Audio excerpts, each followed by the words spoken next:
Hello from Germany and welcome to the biggest gaming convention in the world from the largest Xbox booth in Gamescom history. That's right, Maxi. More than 45,000 square feet, 39 titles, 150 gaming stations, and 3 massive theaters. This epicenter of gaming is our home for the next 3 days as we catch up with some of the minds behind the most anticipated titles.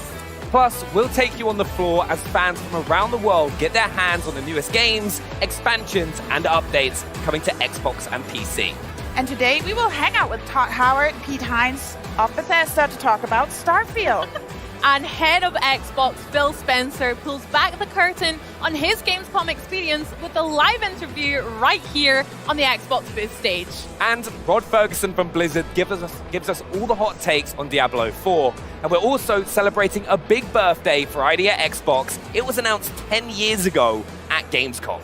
Plus, we've got gameplay demos from games like Age of Empires 4 Anniversary Edition, which, in case you missed it, just last night had a massive shadow drop onto console. That's right, yesterday's opening night live was epic. So if you didn't see it live, don't worry, let us quickly bring you up to speed on the Xbox headlines. Starfield, the opener, what was going on? It was unbelievable. We got to see that live action demo for the first time, and the reception that it's gotten from not only at opening night live, but also here on the show floor at Gamescom has been incredible. It just looks exceptional, and like things that people are getting to experience at the Starfield Theater, which we'll talk about in a little bit, right? It's been amazing. You've seen everyone coming out there like super excited, and as you can see from the trailer, it is just stunning. Yeah. One of the most anticipated games, I think. I know. I'm so jealous of everyone that's already been in the Starfield Theater. Like, I'm going immediately after this. We need to go and see it. I also, the massive announcement, Age of Empires 4 finally on consoles. I love playing Age 2 on controller and things, so having fan favorite Age of Empires 4 now available is so exciting for Xbox Series X, S, and Xbox One too. Yeah, but we also got love for the PC fans, right?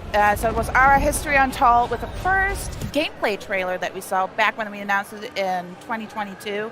And you could see how this game turns out in terms of, we saw battle scenes, we saw heroes, the diversity of heroes. So you would have a George Washington, who would be more on military, a strategy guy, and then the other one was from Greece, who maybe is more into building masterpieces and epic cities. So it really speaks to the depth of a strategy game, and looking forward to see it later on this week. It looks awesome. And like there was so many like personal highlights for me from that like, opening night live as well. Like I'm a big Call of Duty fan, all right? So you might know of it. It's like, you know, we play every so often, but seeing Modern Warfare 3 for the first time after we already knew about the improvements that they've been making to like the movement and the increase of time to kill, and seeing that campaign for the very first time, and like seeing like locations that, if you're a Call of Duty fan, that you're going to know and love, like prison, like seeing Dam from Verdansk, really exciting.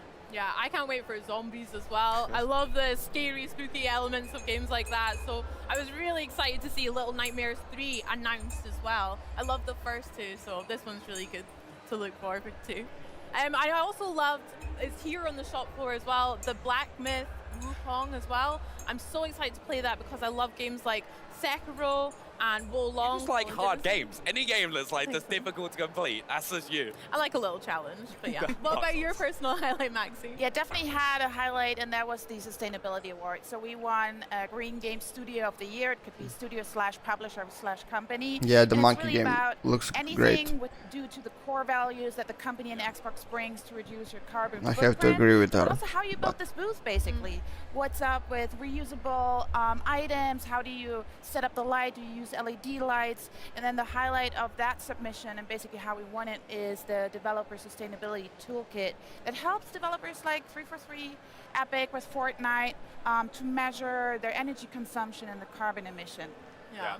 It's also such a huge booth, so just seeing like all the stuff that's gone into it just to kind of like help that side is incredible as well.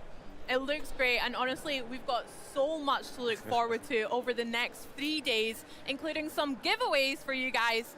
Those watching us on Twitch will have a chance to be entered into a raffle for some sweet prizes. Wonder what they are. Do love a giveaway, right? You just can't go wrong, so make sure to get yourselves involved in that. But next up, we travel to a world not so far away. In fact, it's right next door at the Starfield Theatre, and I got a chance to chat with Bethesda's very own Todd Howard about the upcoming release and the out-of-world experience the team has for audiences here at Gamescom. Let's go, boys. More information on Starfield. We're here at the Starfield Theatre. That's good. What are fans expecting Really to good. see?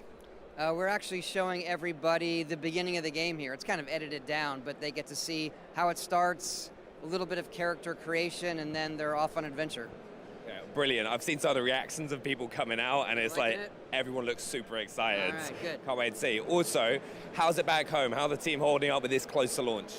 This is it's tight time. I mean, the game's pretty much done. We're doing a couple final tweaks. There's a lot of things that go into a game of this scale actually launching, but super excited. We love the game. We put so much into it. We just hope everybody out there loves it as well. Yeah, I know everyone's super excited. And being here at Gamescom, what goes into the preparation for yourselves and like the team at Xbox? Well, you look at this booth, I mean, I don't know, you're asking the wrong person. I look at this and it's just incredible, the scale of everything. I don't think the camera can capture it. I'm kind of blown away. For us, we put a video together. It gets a little bit easier to make videos when the game is just about to come out because things are done. So honestly, our part was easy, super exciting to be here and see the excitement from the fans. It means a lot to us. Yeah, and you mentioned like the booth here is massive, but Starfield itself is one of the largest game undertakings that we've ever seen. What are fans going to expect when they get their hands on the game?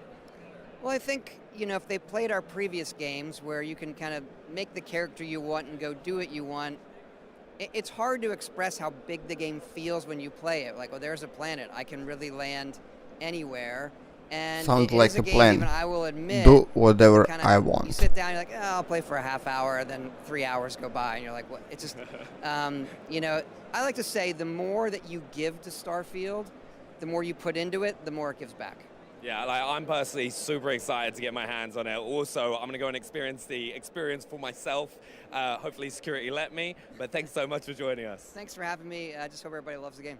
All right, thank you. Thanks. Why does it says Hey there, here everyone. I'm early so access excited is to be joining you here at 31st of Gamescom with August? The rest of the Xbox On team. But while Benny's trying to dodge that security, Am I at the missing something? Starfield Theatre experience, we've actually got our very first giveaway. So why don't you guys type !day1 in Twitch chat for a chance to win a whole month of Xbox Game Pass Ultimate. But joining me right now is Bethesda's very own Pete Hines to talk about more Starfield. Pete, how you doing, man? I'm doing great. How are more you? Starfield. Great. Let's Must go. feel good Let's to be back go. at Gamescom as well. It is. This is a show I've been to a lot of times and over the years, and it's always a great crowd. It's honestly, it's amazing to bump into fans I recognize, to see folks, and honestly to be back in person. It's something we haven't gotten to do a whole lot of, and as Todd was just saying, you can really feel the energy from the fans, how excited they are, how much they're looking forward to it.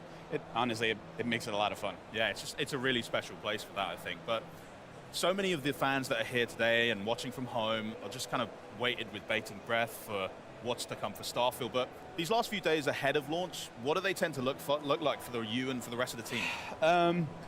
It's in some ways it's probably the most difficult part of a campaign because number one, how close it is. Number two, the amount of work that our teams right now, and shout out to all of those folks who are number one crushing it, doing an amazing job with the trailer at ONL last night and everything that's been a part of this campaign. They are working so hard.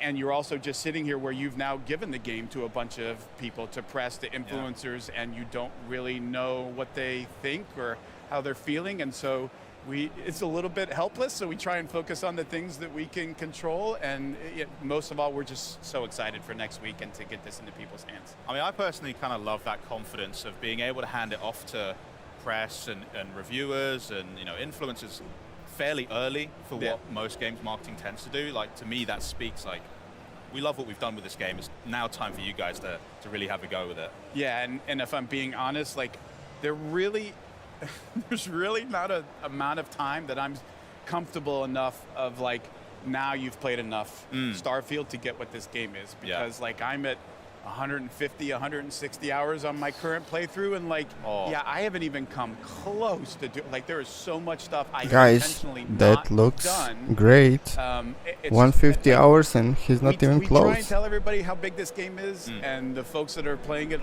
one of the few things they will tell us is, yeah, you weren't kidding how big. I can't believe how big it is. It's content and explore it. Like no matter how you want to play, there is so much for you to do. in this Let's game. go. You mentioned opening night live, and we'll talk about it in a sec, but I just kind of want to know why it was so important to bring the experience of Starfield that you have to this audience right here at Gamescom. I mean, for one thing, like our games have always done really well in Germany. It's obviously, it's a really well-known PC market, and we obviously came from being an indie PC developer and publisher before we were anything else. But this audience and role-playing games and what they mean in Germany, it's a very popular genre, and across Elder Scrolls and Fallout, Bethesda Game Studios has got a really big following in this territory, and for all the folks who come to Cologne who aren't in Germany. And we just felt like this close to launch to try and do something special for them, to sort of surprise and delight, and to just be here and to, take pictures or have a conversation Guys, or whatever. his shirt looks we great. want to make sure that they feel as special as they are to us. It's cool Look for at me to those see colors. that you've got that glass Beautiful. cabinet full of all the different Starfield paraphernalia. We got the Series X console wrap, we got the Constellation Edition watch, and that helps me feel at least like we're so tangible. It's like it's right there. I can even grab it. We're so close to launch. Plus, it's really good shopping for birthdays. Oh, yeah. To go, I want that. I need that. Yeah, yeah. Those, You've got the watch on already. Yeah. I'm jealous. Trust me. Love the watch. We're really excited both for how good the game is, but the way in which Xbox has supported us with console wraps and the controller and the headset Oh, is they're the beautiful. best piece of hardware. They are so good. I use them nonstop. Yeah. Full credit to that team. But across Xbox, the way that they have stepped up and supported and amplified Starfield in every way Hello. possible has been just awesome to be a Welcome. part of. We're so pleased for all of the support that they've given Yeah, us. you're just helping me dress my entire house in Starfield stuff at this point, so I'm happy enough as it is. Yeah, But absolutely. We did get to see quite a lot of Starfield. You had a new trailer last night at Yep. Opening Night Live. Todd came on stage to chat a bit more about what that opening sequence looks like that players can expect. But why don't you catch us up more on the news of the day, really, for Starfield? Yeah, I mean, first of all, I want to say, I am a few weeks away, whatever the number is, 6 or 7, from 24 years at this company. That is the best trailer we've ever made, and I will have words with anybody who says otherwise. It is my favorite thing. I had absolutely nothing to do with that trailer. Full disclosure, that is my team. That is Aaron Losey's team going out and making that happen. And Get your flowers, guys. the tone that it hits, the way that it hits that feel of not just what it's like to play the game, but sort of the hopefulness, the lifting others up. I think it's brilliant. But it's not just that. It's hey, we've got wraps for your Xbox console. Something Xbox has never offered. Yeah. That look really great. We've released a bunch of new wallpapers, desktop wallpapers and phone wallpapers that have been made. We are now in the point, I said last night to the folks after dinner, there is no emergency brake anymore on this launch, folks. We're a go whether we're ready or not. So everybody, make sure your seatbelt is fastened because this is happening, and it's, there are very few chances. Todd and I try and reinforce this to our respective teams as much as we can. You don't get many opportunities at a game like this. Games of any kind, is a finite number for anybody in development or publishing. But for something like this, for as special as it is, for as long as I've been here and to see what these different launches are, you can tell when something special is happening. And I think Starfield is that. And I really Oh try boy, to I emphasize surely to hope our so. teams, amidst all of the hard work, please find time to enjoy this because you never know when you get another chance to be a part of something as special as this. Talking about the stewardship that you and Todd have over this team to bring something like Starfield to players out there, and it often gets described as, it's an open world game, but that feels like a bit of a disservice because it's not just the one world, it's thousands that we can explore and just sprawling open world experience across a real good portion of the galaxy. I mean, what is it like to actually have to lead a team on such an endeavor as that, where it's grand scale that we've seen and all the detail as well? Yeah, I mean, as you all have seen, as you've watched how we've talked about Starfield, it really required us to push ourselves in terms of how do you get the rest of the world to wrap its head around a game of this size and scope. I mean, it is literally, it feels when you're playing it almost like there are a bunch of different games inside of one game, and I get to decide how much time I want to spend in a way that you haven't really seen in a Fallout or Skyrim. I mean, those things are still, I can spend all my time just picking flowers in the Elder Scrolls. Yes, you can, but it doesn't feel as wholly different as the entire space game that exists, the entire live on a planet, just like the freeform exploration, the combat, the which factions taking sides, the player. It's just amazing to see it all, how it all comes together. But explaining that to folks in a way that is digestible. It's how you end up with something like Starfield Direct, which, I mean, it's basically a feature film that we created just to explain to folks and to talk to folks about, not just explain what the game is, but do it in a way that I just thought was really authentic, and hearing from the people making it, how they think about both creating it, how they think about playing it, and seeing the way that resonated with players, I think was really special. One thing that really grabs me, I think, is the love that's being poured into like Radiant Quest systems and just allowing those new and unique experiences for people to have, no matter where they are in the galaxy, whether they are just flying around in space, whether they are out there just maybe mining some rocks or looking at new fauna, flora, etc.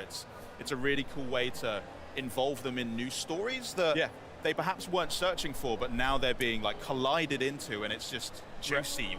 You want to dive. And then because we made an irresponsibly large game, we take it to another level that I think, and this is one of the things I'm looking for. We've seen it ourselves. Like, I was just talking to a couple of folks from our Benelux office. I know who were like, that they I'm both not played, speaking anything, about but the same amount of time, like I'm listening 40 to the hours guy. or 60 hours. But Sorry, their guys. experiences were like, we didn't do any of the same things at all. Like, not even close. And just with that, and then the whole like locations aren't the same for every person. Like what you and I find going to explore this planet, I can't just tell you should go here and land here and find this. Like, that might not be there for you. Like, you get to find and have that's great. I really love it. Feels like your own in a way that I think because folks are going to really everyone enjoy and appreciate. We got has a light of that unique in the Starfield Direct, like you mentioned. playthrough.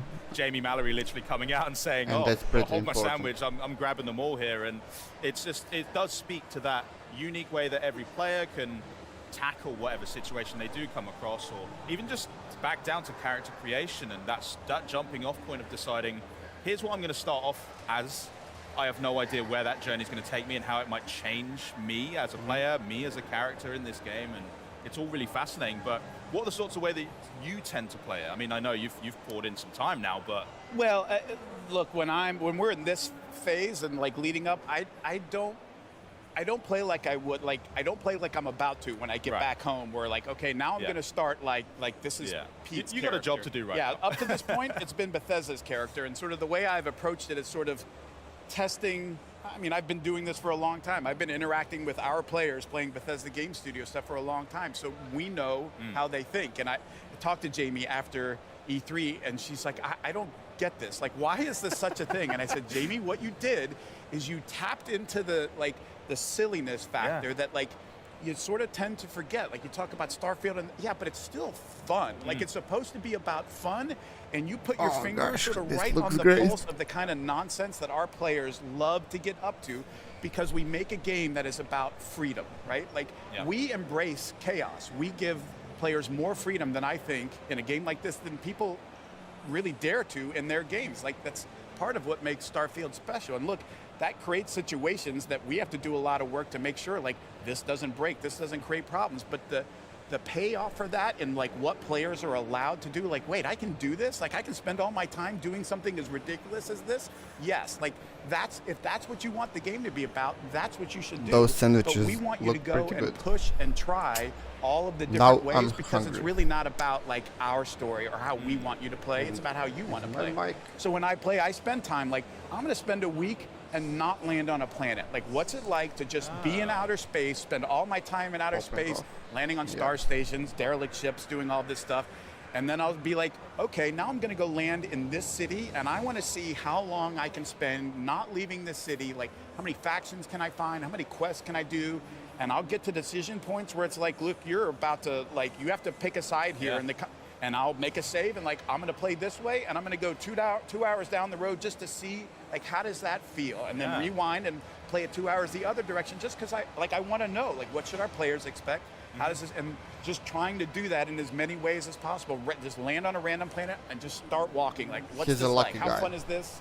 And the more of it you do, the more you find like there's 1,000 hours in this version of the game alone. Like, if you don't even touch it, it's crazy. And like, my one piece of advice to folks is do not ignore your activities. Like, that's almost, it feels like throwaway stuff that the game is giving you. Like, there is some amazing stuff in there that doesn't even feel like a real quest, but like will take you to some amazing places and amazing stories. We encourage you to play this like any BGS game, which is like, do what you want, go where you want, test the game, you know, be the kind of player, the kind of person you want to be in this world, and see what happens. I get chills thinking about what I'm going to get up to. It's going to be a lot. We cannot wait to see all the stories and how people choose to express themselves in this game. It's going to be amazing. I got one more question I just have to ask you. Okay. I know you're a fan, but are Arsenal going to win the league? Yes. You heard it here. Thanks Guys, again, Pete. gotta Remember, though, They are you guys delusional. can play Starfield day and date on They are Xbox Game Pass insane. and PC Game Pass starting September 6th. Did you But hear what they you can't said? wait that long like me. Early access is going to kick off on August Arsenal 31st is with the gonna- Digital Premium is gonna Edition, win Digital the Premium Premier Upgrade, League. or the Constellation Edition. But coming up, we've got Blizzard here to talk Diablo 4. We're celebrating 10 years of ID at Xbox titles. cannot and believe Phil Spencer himself what is going to stop they're by, saying. talk new releases, and what he can't wait for fans to That's experience insane. here at Gamescom. I love this part. I'll follow you from here on out, Captain.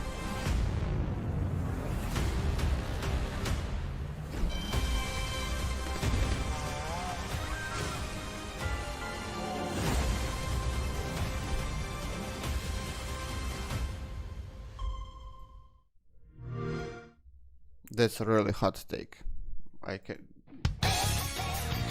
I cannot believe what he said. Wow.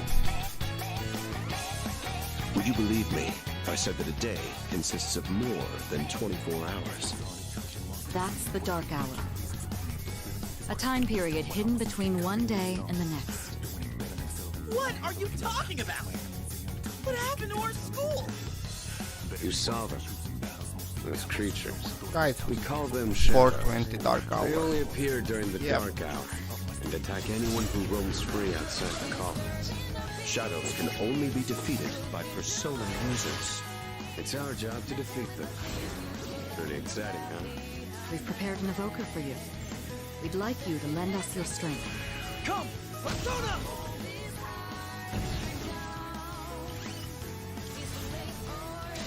Let's do it.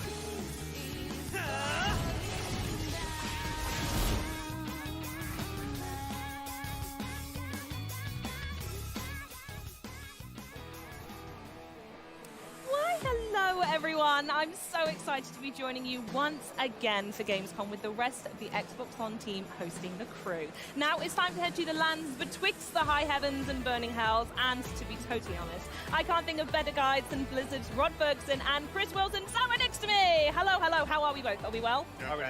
Good, love Oh, that. Right, Chris, I'm going to it come to you seems first. more Diablo 4 4 news. Season of Blood was all over Opening Night Live last night, but I want you to wrap up some of the key announcements that fans should be super stoked about, just in case they missed it. Sure. So the Season of Blood will launch on October 17th.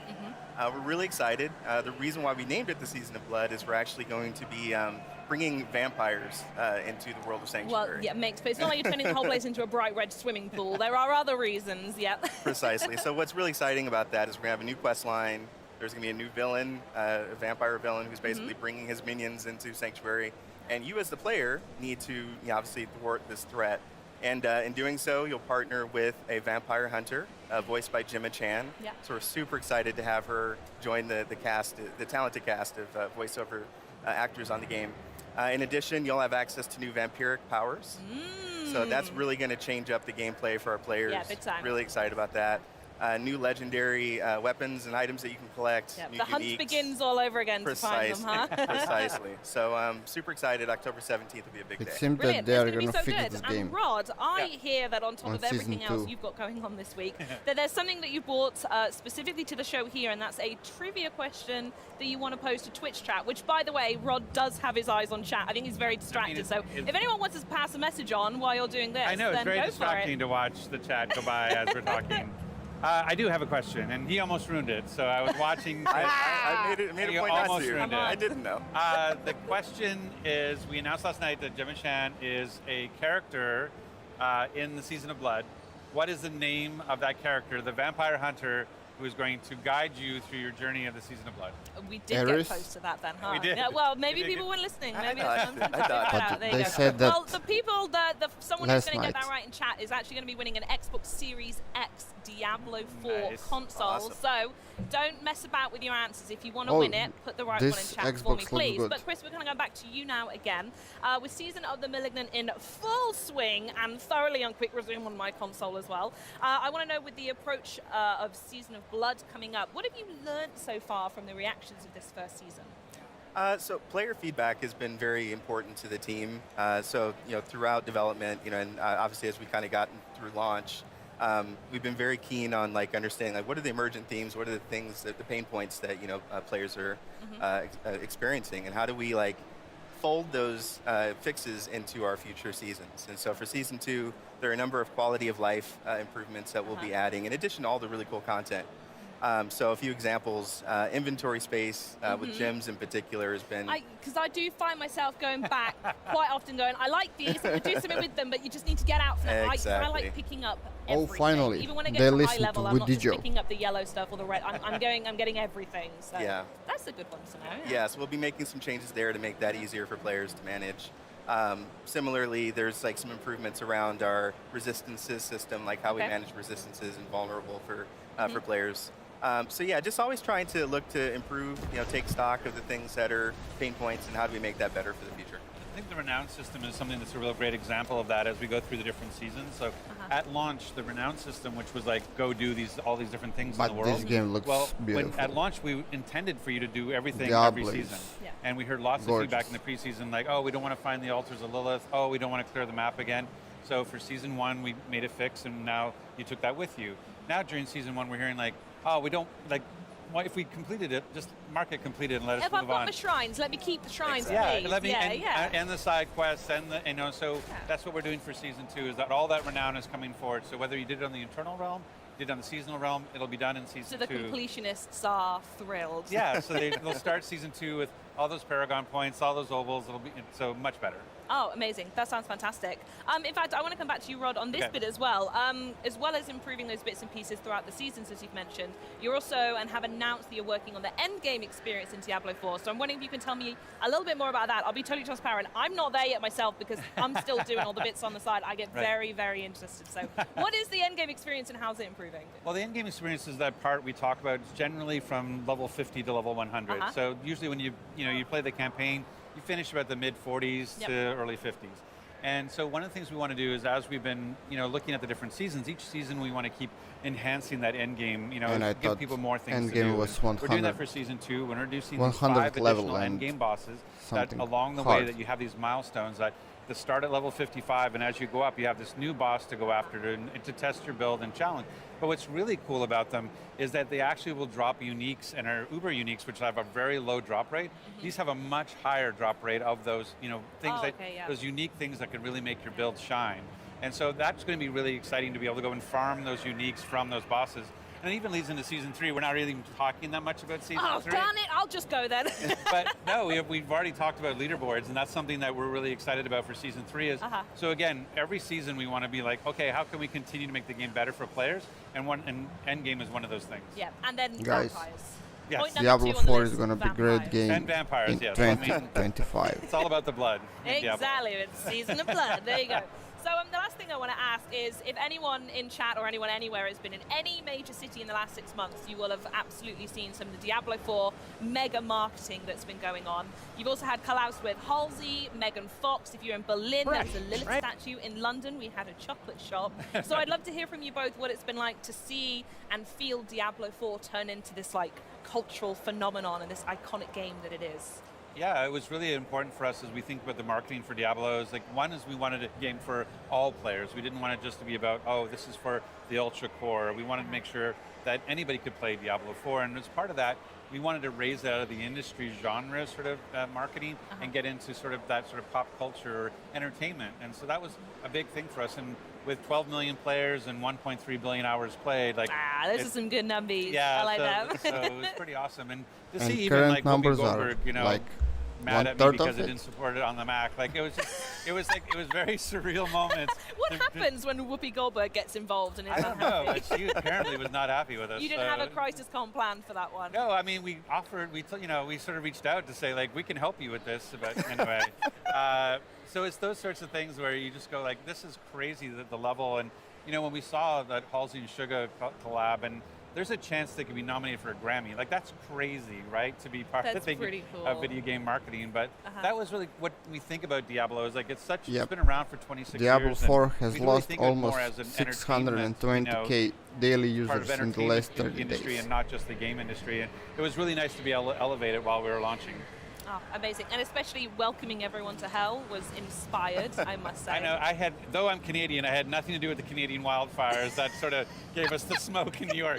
It was a horrible reason to have a viral moment, but it was if it was going to go wrong, it went wrong at the right time. There you go. Well, wonderful. I want to thank you both so much for joining me. It's been an absolute pleasure. Peak I'm afraid player we count, can't talk any longer, though, 6,075,000 because it's now time to celebrate 750K. 10 years since Idea Xbox program was born here at Gamescom. The It is number always of an players started to unforgettable drop lineup of drastically indie in titles July, such as Cuphead, first going Celeste, down Among to Us, many more. Chat, tell me the rest of them. So let's 6,125K, celebrate and then to celebrate even by checking out what it takes to bring these indie games to Xbox, 365K and why today's concurrent mega active milestone players is so in important August. for indie games everywhere. Like the I think dropout a is true innovation insane. that is happening in the Insane. industry for games right now is actually happening in the independent space. Indies can try new things. They can try bizarre things. They can afford to fail. They're not afraid to go outside of the comfort zone of what is currently popular, what will make the most money. It's often generated by an idea that's grown from a personal experience or personal desire to play a specific type of game. Big studios may be risk averse when it comes to trying out new things, new ideas, new features. Our independent developers are the ones who are really tip of the spear for a lot of that. They're taking risks, they're bold. They're the ones that are really doing the things that are innovating and helping to attract and welcome more people to the space.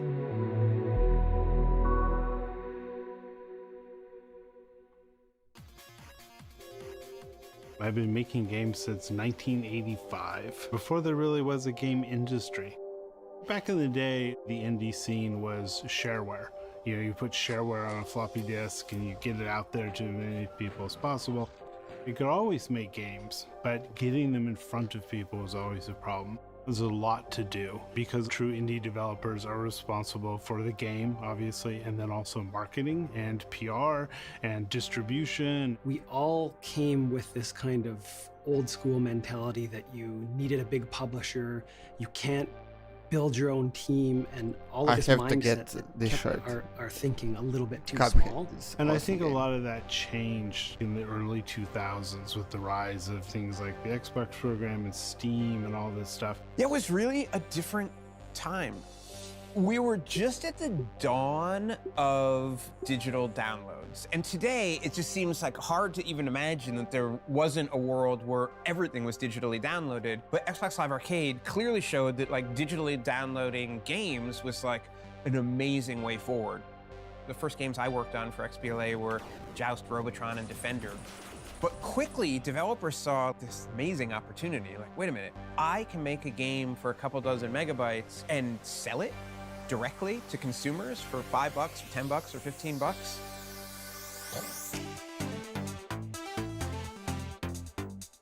The popularity vastly outstripped anything that Microsoft ever expected when it started the program. They thought it was going to be kind of cool to have some neat downloadable arcade games or puzzle games, and what they got was some of the most innovative and progressive independent games that have ever been created.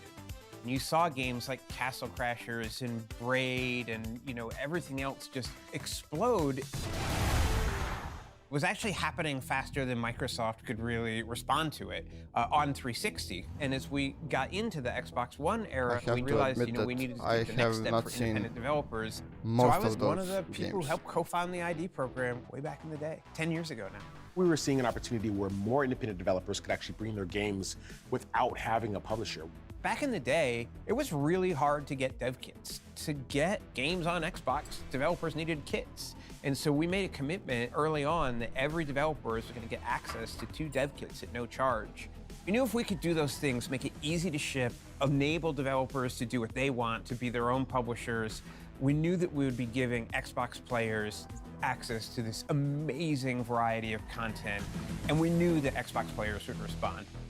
The next thing was to go to Cologne and announce it. Here we are, it's that time of the year again. Cologne, Germany for Gamescom. My favorite time of the year. We had like more than 1,000 people apply in the first hour after we announced it until the website crashed. I think the big thing that we understood by the end of the show was like, oh my gosh, we have so much work to do. Boom! That'll slow them down. We wanted a program that made sure that people who we had never heard of would be able to come to Xbox and have fantastic success. And so whether you were a long-standing developer or whether you were like, you know, two brothers in Canada who had like a bonkers idea to hand draw every frame of a video game, we wanted to make sure Xbox was there for you. Our original team started off with my brother Jared Moldenhauer and I always wanting to make a video game.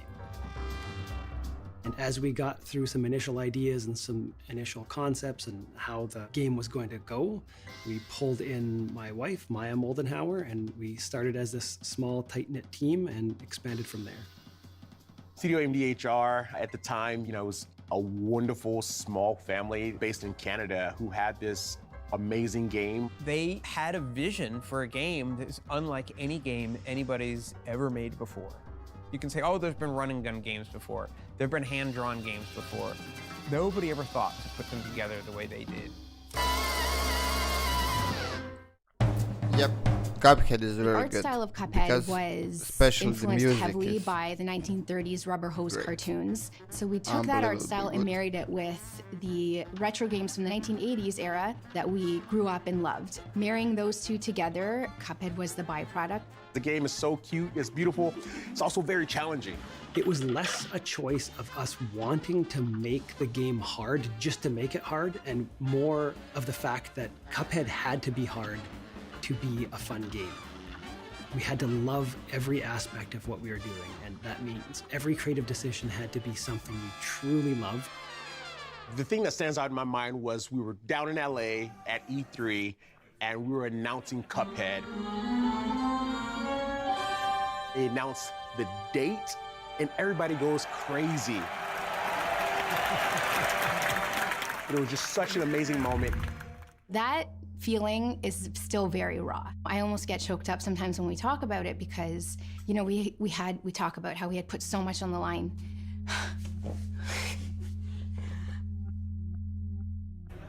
To step foot on that stage and not know whether or not we would ever even make our money back, whether or not we would ever be able to make another game, to see the fans' response to that announcement change the course of our lives. I think they're doing okay. I think they are fine. They've had so much success now. You can get a marionette, you can watch a Netflix show, you can get like a, a pencil case. It's so cool to see Cuphead everywhere. But in a lot of ways, it was kind of like the prototypical, what we were hoping was going to happen when ID at Xbox started. Hello all, thank you for coming to this very important informational meeting.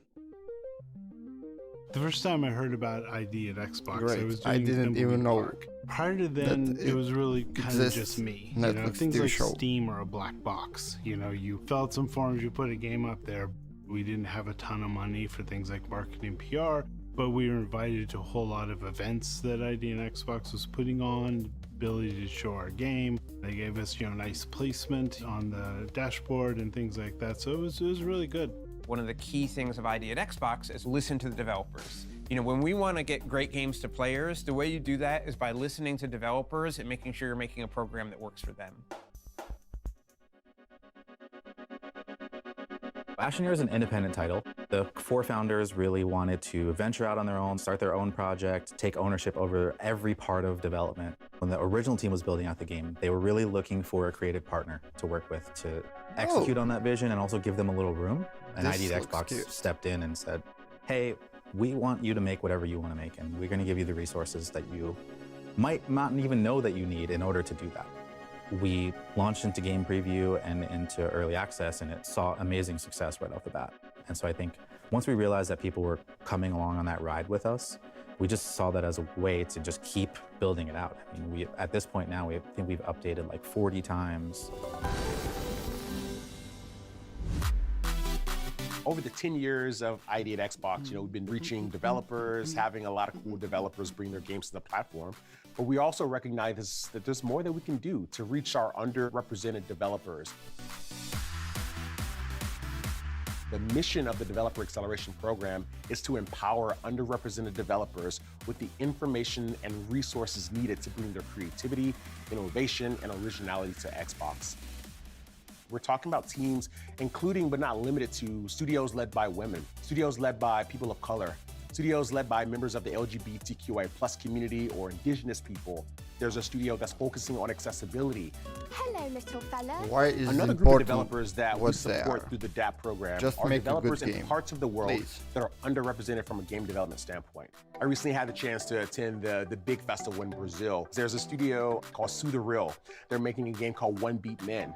This is a game about Afro-Brazilians and beatboxing.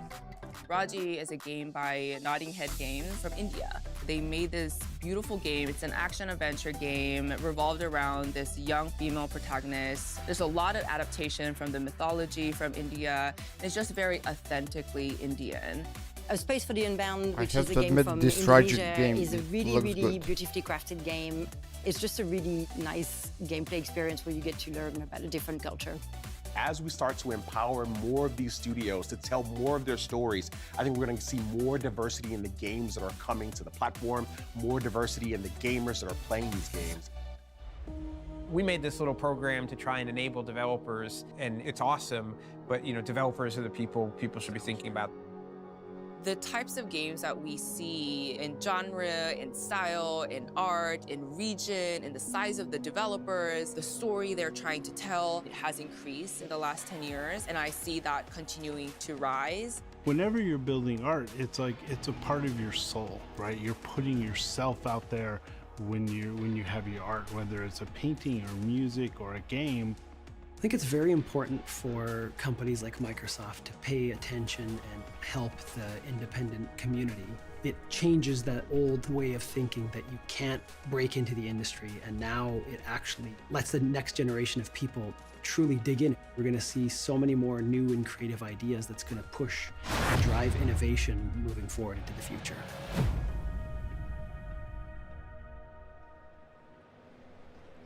Joining me now is a true champion of indie titles, Mr. Chris Charlotte. Chris, how are you doing today? Oh, I'm doing great, thank you. Awesome. It's so good to have you here at Gamescom and chat to you where it all began for ID at Xbox. 10 years ago, in 2013, ID at Xbox was born at Gamescom. Can you tell us what a decade really means to you and the team at Xbox? It's really amazing because it feels like it was yesterday. I'm walking around, I'm getting all these memories, and it feels like yesterday, but it was actually 10 years. It's like 20% of the length of the game industry ago. And to me, the fact that we're still seeing incredible support for indie games just shows like how foundational they've become to Xbox and to the game industry too. So it's just super cool. Yeah, super cool. I indie totally games agree. are cool. Speaking of memories, things Cool, like cool. that, I hear there's quite a fun story about Gamescom and how you came about with the name ID at Xbox. Care to share with us? Sure, yeah, so now it can be told. We changed the name of the program 3 times in the 3 days before Gamescom. So we started with a name, we all looked at it and trying to convince ourselves it was okay, and we were like, oh, that's not it. So then we had another meeting, we had our new name, and we were looking at it, and it was a 3-letter acronym, which we love at Microsoft. We have the Developer Acceleration Program, 3-letter acronym. But somebody just looked at it, a VP, and he just walked up to the whiteboard and crossed it out and just wrote ID at Xbox, independent developers at Xbox. You can't make it an acronym, you have to say it. It's just too important to like leave to an acronym. And we're all just like, that's it, we're ordering new business cards, and we ordered business cards for the 3rd time in 3 days, and changed all the press releases, and 10 years later, I think it was a good name. I think so too. It fits so well, especially for all of the games that I'm really excited to get hands-on stream, as well as on the booth floor here at Xbox. I mean, we were chatting about Thirsty Suitors. That is one that I really can't wait to find out about. And Little Kitty Big City, obviously. Can you tell us about some of your highlights that you're excited for fans to see over Gamescom? Oh yeah, well you just named two of them. Another Crab's Treasure is another one. It's a Souls-like where you play a crab, which is everything I want in an indie game. That and does not I actually just sound played good. Island of Winds like right before we went on, and I hadn't played it Souls before. like and it game is creepy when as your heck. character you are And, playing with is It's correct. just so good. I mean, I only got to play for like Hello. 5 minutes, and they just do such a good job of creating this atmospheric, creepy village that I'm just about to get to the first house and explore, and then now I'm here. But yeah, that game looks really cool. Cocoon. I think we have about a dozen games here from the ID at Xbox program, so super excited for people to check them out. And we've even got a couple games behind closed doors for the press to look at, and so very exciting. Awesome. We need to have more of a chat and go and play these afterwards, because you named two of my favorite things, Souls-likes and horror games, so I can't wait to find out more. So that's what's happening this week and in the present. Can you tell us a little bit more about the future of ID at Xbox? Yeah, so I mean, ID at Xbox has always been about empowering developers, and at GDC we announced we were going to make a couple changes to just try and do that better, always trying to improve. And actually Monday we launched a new portal for developers in the ID at Xbox program. If they go to their dev portal, you have to have an NDA and all that kind of thing. You can now directly pitch a game to Microsoft for a deal such as Game Pass or another deal opportunity. And it used to be that you sort of had to like meet somebody or know somebody, and we're always eager to meet people, but we can't meet everybody. And now any developer is going to be able to pitch their game, and we think that's just a great step to making sure that we see all the awesome content, and that means we can find the best games to share with Xbox players.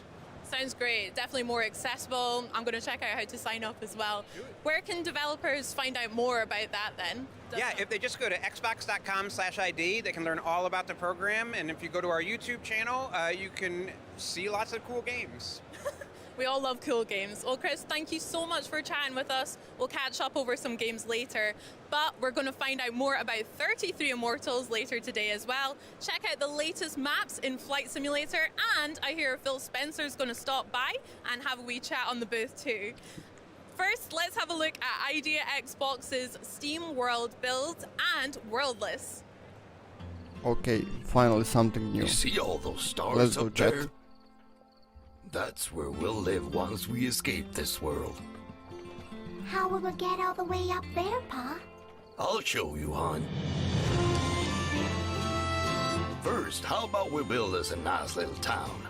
Okay, let's go.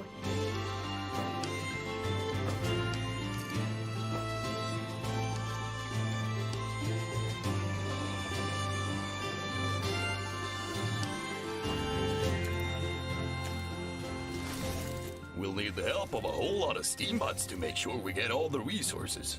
How will we do that, Pa? We're gonna find all we need deep in the mines.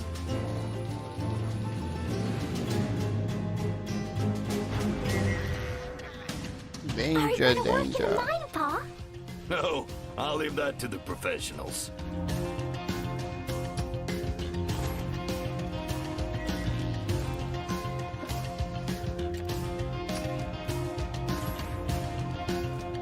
This looks very good. Oh no! Monsters! What do we do now? Let's build us some defenses.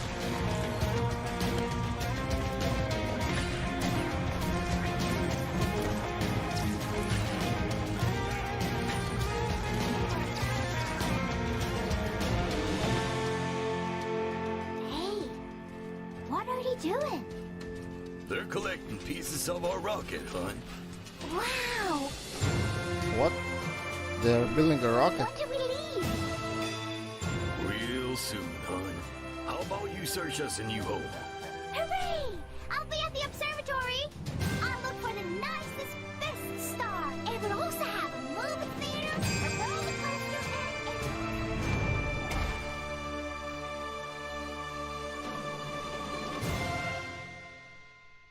December 1st.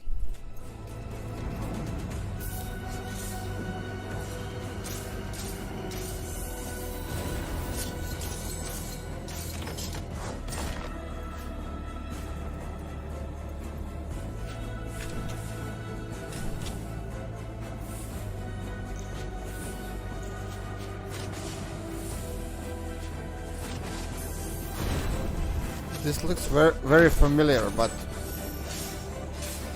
which game? You know, guys in chat? October 4th. Wordless. Okay. Hello Gamescom, it's Melly and I'm so excited to help host this massive Xbox booth. We've got so much in store throughout this show and I can't wait for you to see it. But now it's time for another Xbox Game Pass Ultimate giveaway. So type !day1 in Twitch chat to be entered. But that's not all. We've been excited about this next title since it's made a splash earlier this summer on our Xbox Games Showcase and Extended. And now we're going to talk about 33 Immortals, and for that we have Nicola here. So Nicola, welcome. How are you doing? Thank you. I'm good. Gamescom is always fire everywhere. It's fun. It's energizing. Nicola or That's Nikolai? So amazing. But first off, we got to start with a feature fans are excited about. So tell us more about Pick Up and Raid. So what can fans expect? Yes. So traditionally, like in Raid, you have to like create a big group and plan a lot of things to like solve these kind of intricate puzzles. On our end, we want to try with 33 models to change the vibe of this and do a fresh take on this. Yeah. So what we want to propose to the player is that you open the game and you just jump into a fight right away, like without any wait and any planification. So let's say you're a player, you're alone, you go in alone and you just go through a portal and you'll be already fighting hordes of monsters and epic bosses. And you won't do it alone. You'll be also with 32 other players. So what if I don't have 32 friends? Exactly. Well, who does? Well, we do have 32 friends minimum. I hope for you. But let's be honest. Do they play always the same game as you at the same time? No, they don't. And I think on my end, I only have like 2 or 3 that are at the same time playing the same thing.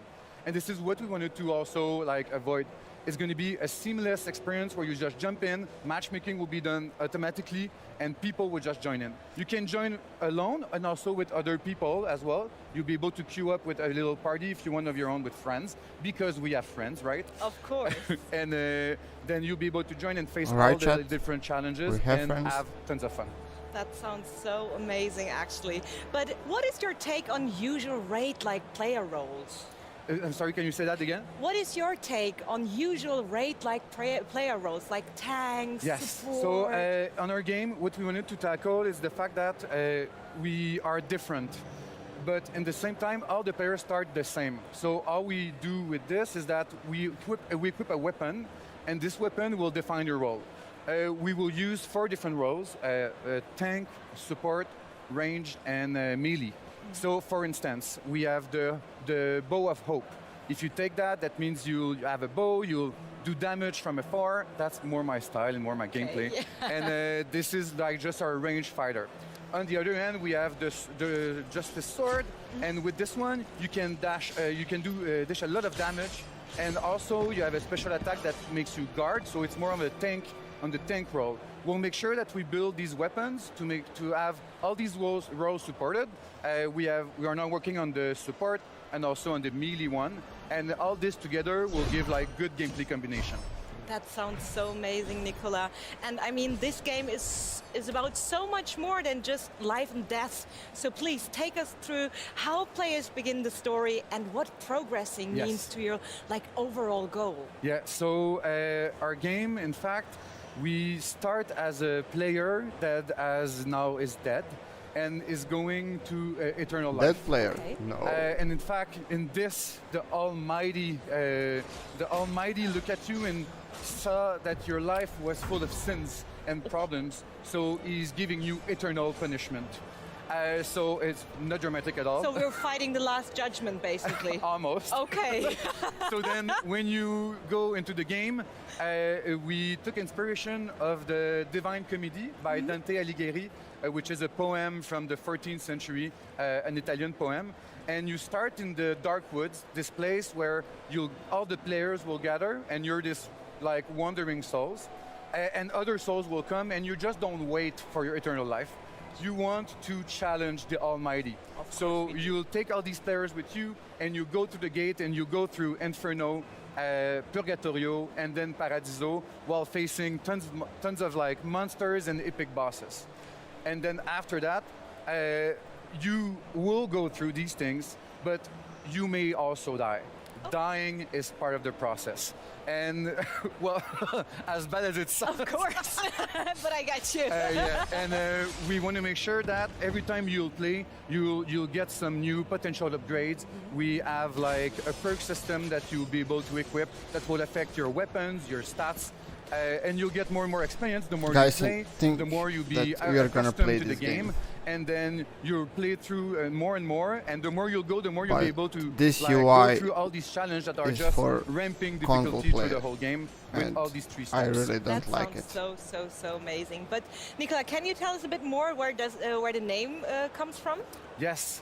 In fact, 33 Immortals, we at the beginning of the game, the development started in 2018. Okay.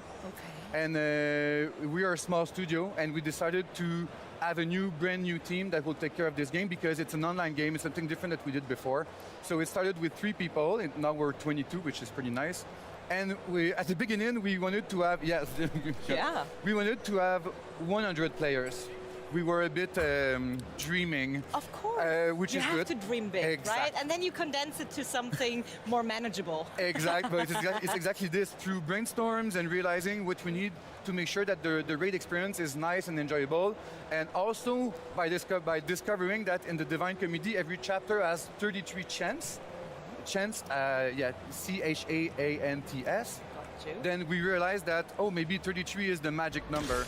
And it was the perfect number of players, and then it created the 33 Immortals title. That is such a cool story. Thank you for sharing it. Yeah. And, can you tell us a bit more about the art style? Because it's not only fun to play, I bet, it also looks amazing. Yes, so in fact, at Under Lotus, we are renowned, I think, I'll say renowned, to do beautiful and crafted game in 2D art style, which is for animation and all the scenery everywhere. It's beautiful, and it's a challenge because on our end, and as you see on some of the gameplay, it's a top-down view, so it's a different view that we haven't tackled before. And the fact of keeping this aesthetic that is very hand-drawn with the challenge of having this crisp gameplay and good gameplay experience, it's a challenge, but we did it, and we're very proud of what we have right now. And you've been working on it since 2018. That's a lot. Very, very long time. It's good that we'll be launching soon. How many times have you changed directions?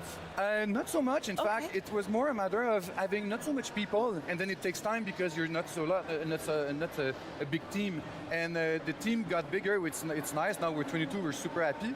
But when you are a few people, it takes time before it just develops. And yes, there was some changes here and there, but it's just normal through like game development, and we're pretty happy of where we are right now currently. That sounds so amazing. So Nicola, finally, when can the community get their hands on the game? So when can we start playing? Yes. Oh, So we're we're gonna an get online game, so release we'll date. need help and feedback of player before our launching date.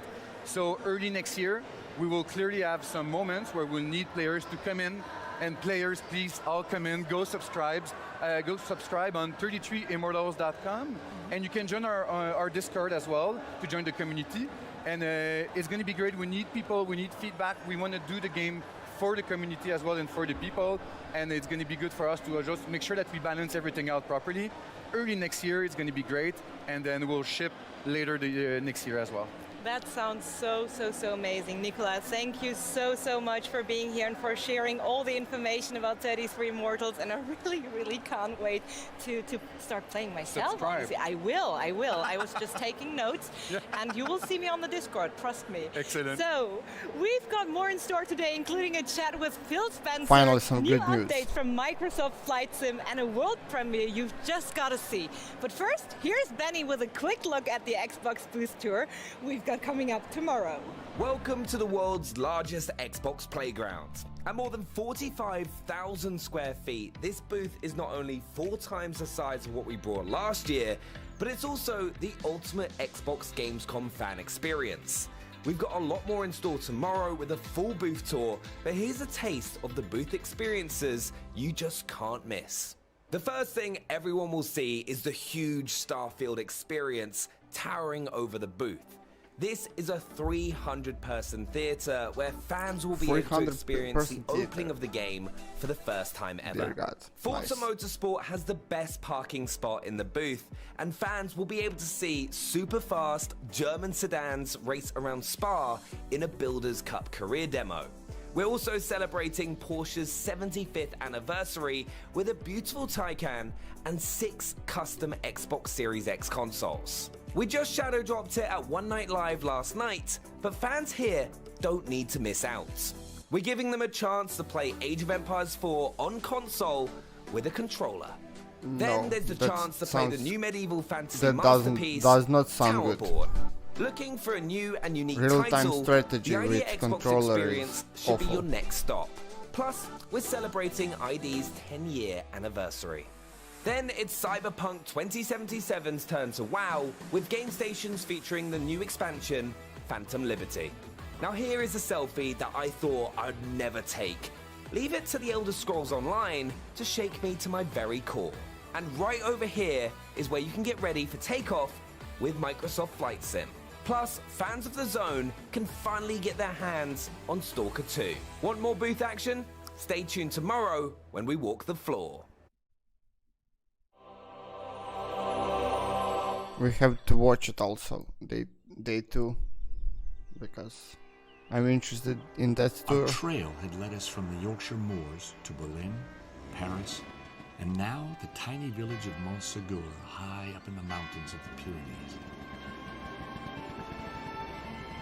So here I was, remembering a murderous clown, a deadly explosion, and a day that changed my life forever.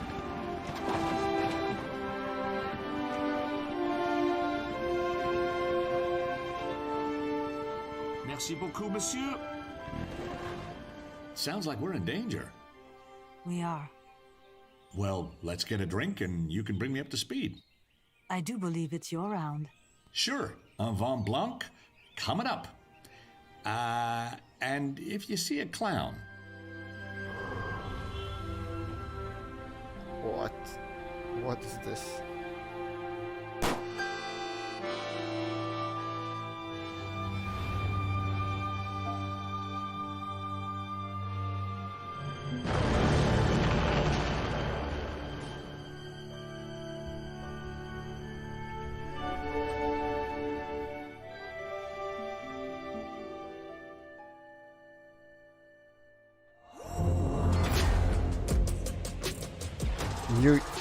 New UFC?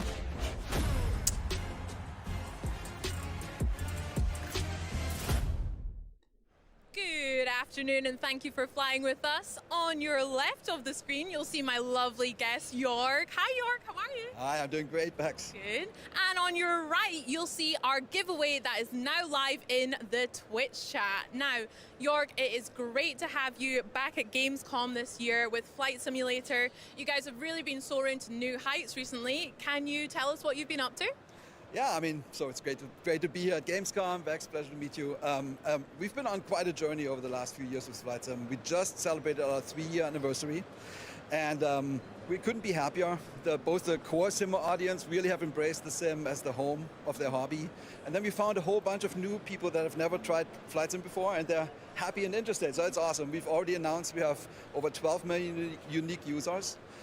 But some of the stats are just incredible. Like there have been over 700 million flights taken, 77 billion miles flown. That's so a lot that of sounds people abstract, right? So it's that are 2 playing million times around the equator. So if you want to go galactic, you can say it's 120 times from here to Neptune. Wow. Oh, it's incredible. Yeah. That's a lot of flying. I mean, I'm one of those new players as well that hadn't played it before, and now I'm obsessed with Flight Simulator as well. And we're back at Gamescom. Last year, you guys really put on a show with an amazing recreation of Cologne, as well as flying helicopters up the Rhine to the Messe where we are here. What can we look forward to this year at Gamescom?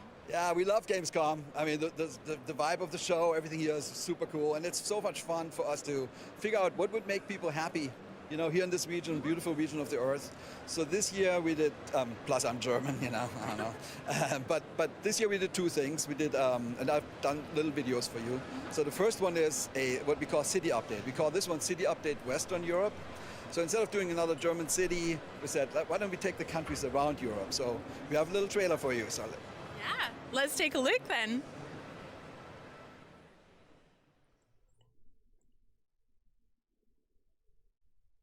Too bad we cannot watch it in 4K.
I'm not excited about it.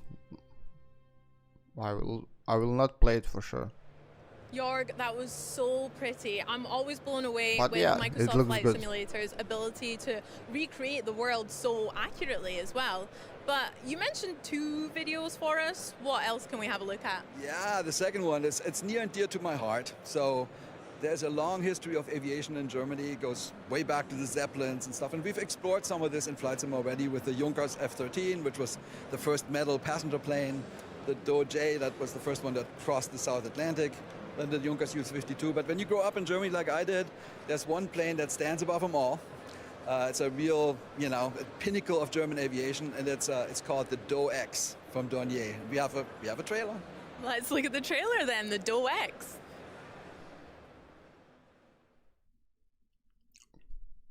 Guys, do you know what is that? Because I don't have any clue.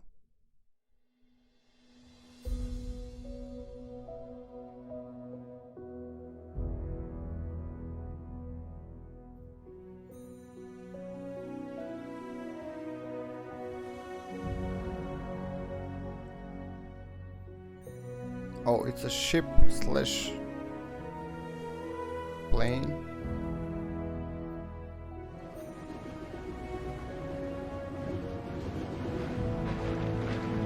Or yeah, this looks cool.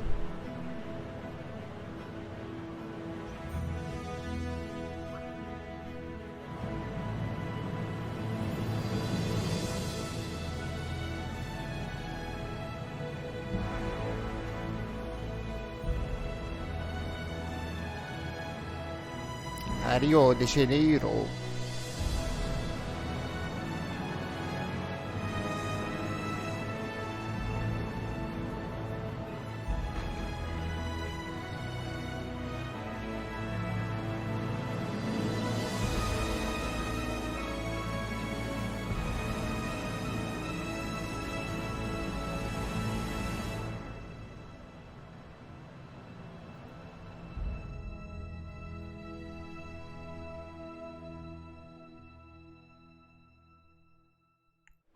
My goodness, I can't believe they could fly something like that. I mean, those wallpapers alone are fantastic. The city update and the Dornier, it looks so cool, especially the airport that a lot of us flew into here at Cologne Airport. It looks so cool. You must be so proud of it. When can fans get their hands on it? When's this releasing? Well, so for the airport was for the people of Cologne. We made the Cologne Airport. Here we go. Enjoy. Yeah, so just about the Do-X a little bit more.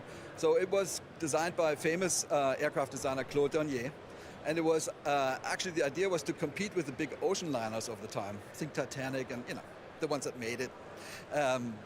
So they built 3 of them, and what was interesting is Titanic so it was did not only make 3 because it was commercially not successful. But they took a famous flight. You saw it in the trailer. From Germany to South America to New York, and there was like all these awesome pictures of it at the Statue of Liberty and all that stuff. But all those planes were lost, And I really wanted to make this as a local legend, and I'd almost given up. I spent 2 years researching this, and I'm like, oh my God, I can't find anything. And then I was happily finding this individual, Peter Kielhorn, and he is the initiator of the DoX rebuild project, and he's also the president of the DoX Foundation. And they are trying to rebuild the DoX in true scale, in real life, in Hildesheim by the 100th anniversary. So in 2029 it's supposed to be done. And they gave us all the plans and everything. Because typically we have museums and we can visit those plans. Here was nothing. And just because of these people, I just want to say a big shout out. That is how we could actually create this plane and preserve it. Because we have this idea of digital preservation in Flight Sim, where planes of the past that are oftentimes lost can be enjoyed by generations of the future. So we did that. So yeah, that's a great story. Jörg, that's such a beautiful story, honestly. Yeah, it's so present, the passion and attention to detail that you and the team have in Flight Simulator. It's such a vibrant game from the last few years, but I'm curious what you think makes it so special. I mean, there's a Flight Sim community and they make us special. So there's literally hundreds of thousands or millions of people. Their number one hobby in life is aviation. They know everything about planes, and they push us all the time. They want all kinds of details, and they keep saying we need to add this and this and this and this. That has been pushing us forward a lot, and it's super fun actually. And then there's a creator community. It's also interesting because we have an SDK. So there's about 2,000 companies and individuals. They make airplanes, airports, all kinds of cool add-ons. And it's a vibrant marketplace. We have a marketplace in the sim that has over 2,500 add-ons. And that alone, that is keeping us fresh. Every morning when I get up, I go on the computer and say, what did they do? And it's always like, it's like opening chocolate. It's awesome.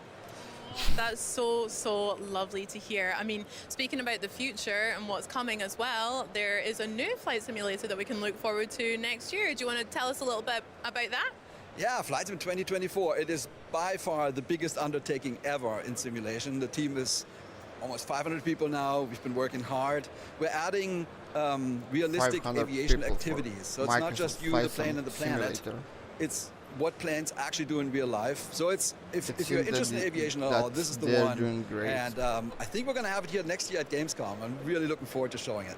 Well, I can't wait to see it as well. Jörg, congratulations to you and the team again, and the community as well. Thank you so much for chatting with us here at Gamescom today.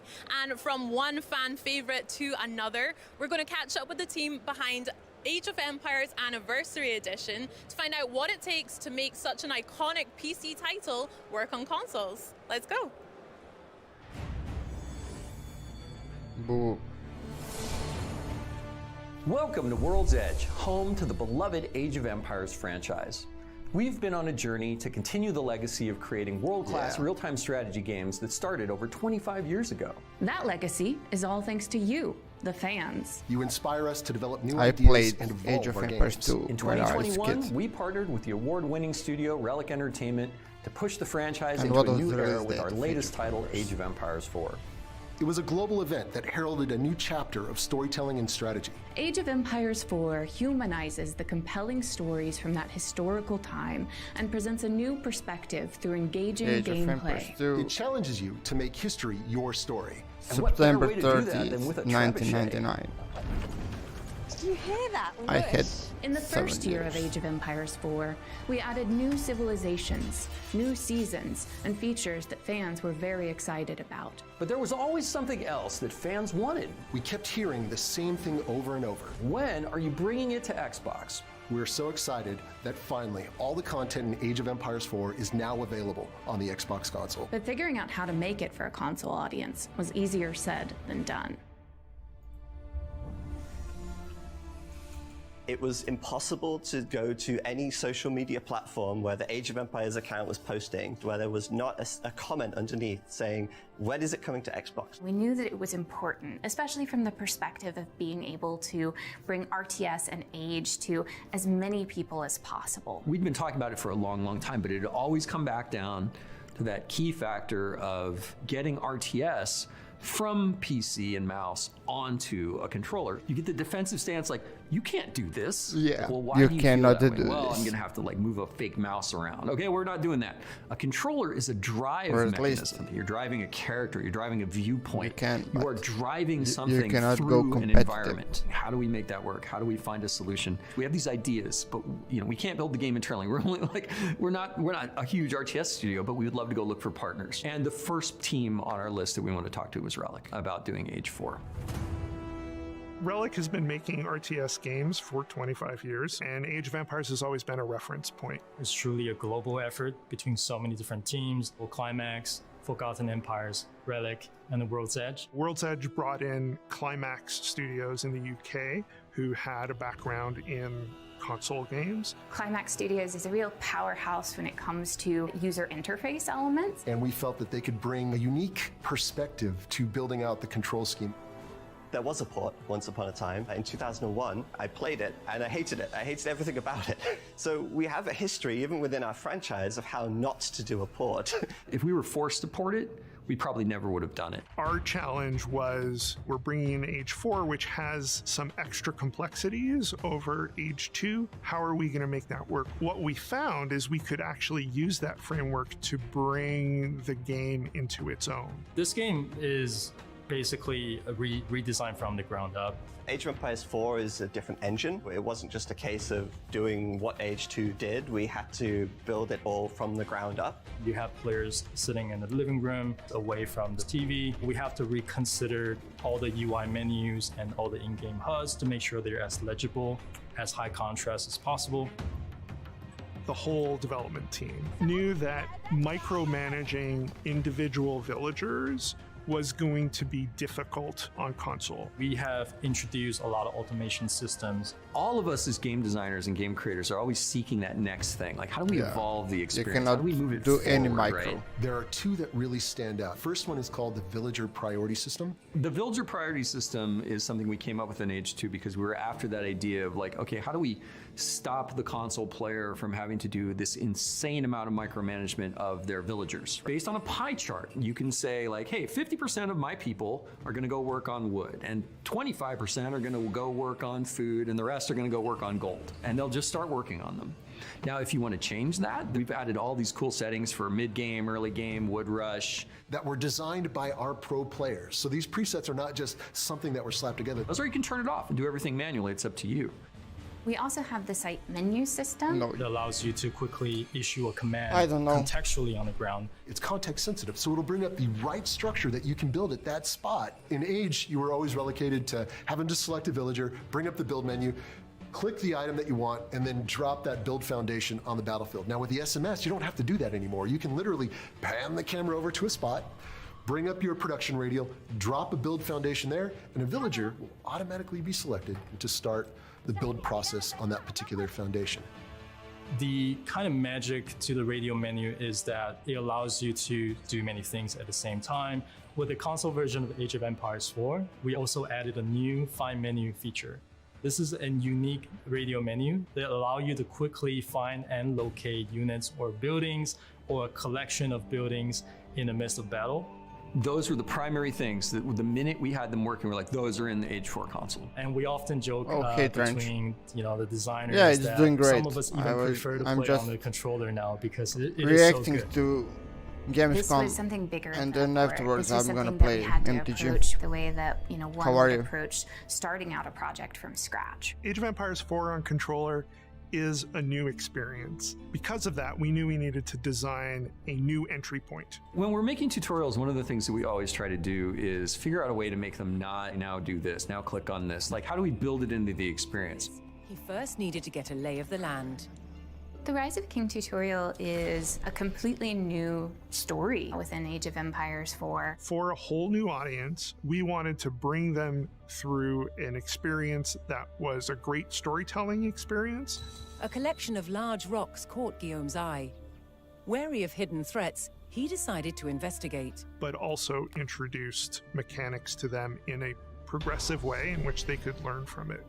We definitely ran into things where we realized that some of the ways that we were building graphics and units were not as optimized as they need to be for something like a console to run really smoothly. But there were things there that actually ended up improving the PC game as well. I really hope that when we bring all these new console players into Age of Empires 4 for the very first time, that they get to share that enjoyment and everything that we love about the game with their friends and their families, much like I did with my dad when I was growing up. Well, that community is so special to me. I met my wife playing Age of Empires, and maybe, you know, when we have children, they'll play Age of Empires too. So my favorite thing about Age of Empires is the diverse civilizations that are represented. Even the language is representative of the civilizations for that time period. That dialogue grows or changes as the civilization ages up and the time periods change. I've worked in the RTS genre for over 29 years. I'm very genuine in saying that I actually prefer to play RTS games now with the controller. You get all of the campaigns, all of our civilizations. And most importantly, mods. Mods will be supported at launch day. Age of Empires 4 is available now on Xbox consoles and cloud. We took great care and attention to bring this game to console players, and we hope you're as I excited believe they to play it did as we are fine to share it job, with you. but There's never been a better time to pick up a I'm not controller a console and start player, so making history. We'll see you. It's on not Battlefield. gonna work for me.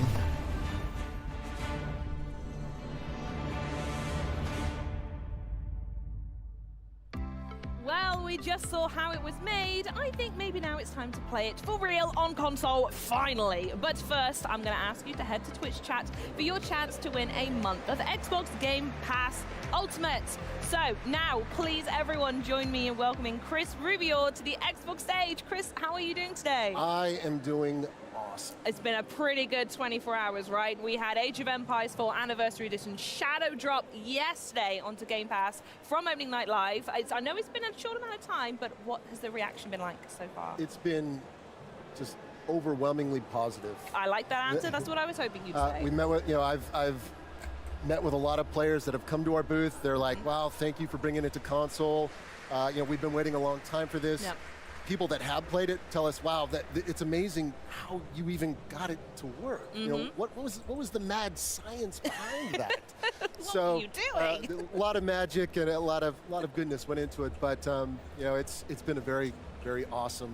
The shadow drop was yeah, was we great. do love a shadow drop, don't we? Well, we're going to be digging into all of that, but you are here to showcase everything what the team of World's Edge have been working on, and we're going to be doing a live gameplay segment for you all. So we're going to go through Skirmish, and before I do any of the nerdy questions in my head about how you've done it, I'm going to ask you some nerdy questions about what we're going to be looking at here. So what have you got set up for us? So today we'll be diving into Skirmish, but you know, I want to walk players through a lot of the changes that we made. Yeah, go for it. You've heard us. If you watched the documentary, we literally rebuilt the front end and a lot of all of the tactical UI. We built it from the ground up, redesigned it so it would work incredibly well on the console. And so I would love to show that off to players and everything that we've done. The floor is all yours, my darling. Sweetness. So let's jump in. So this is for the Xbox, we created a brand new front end. And by the way, I love that I'm all the way back here, like 8 feet. Oh, they're going to Incredibly show readable. us some gameplay. So this is awesome.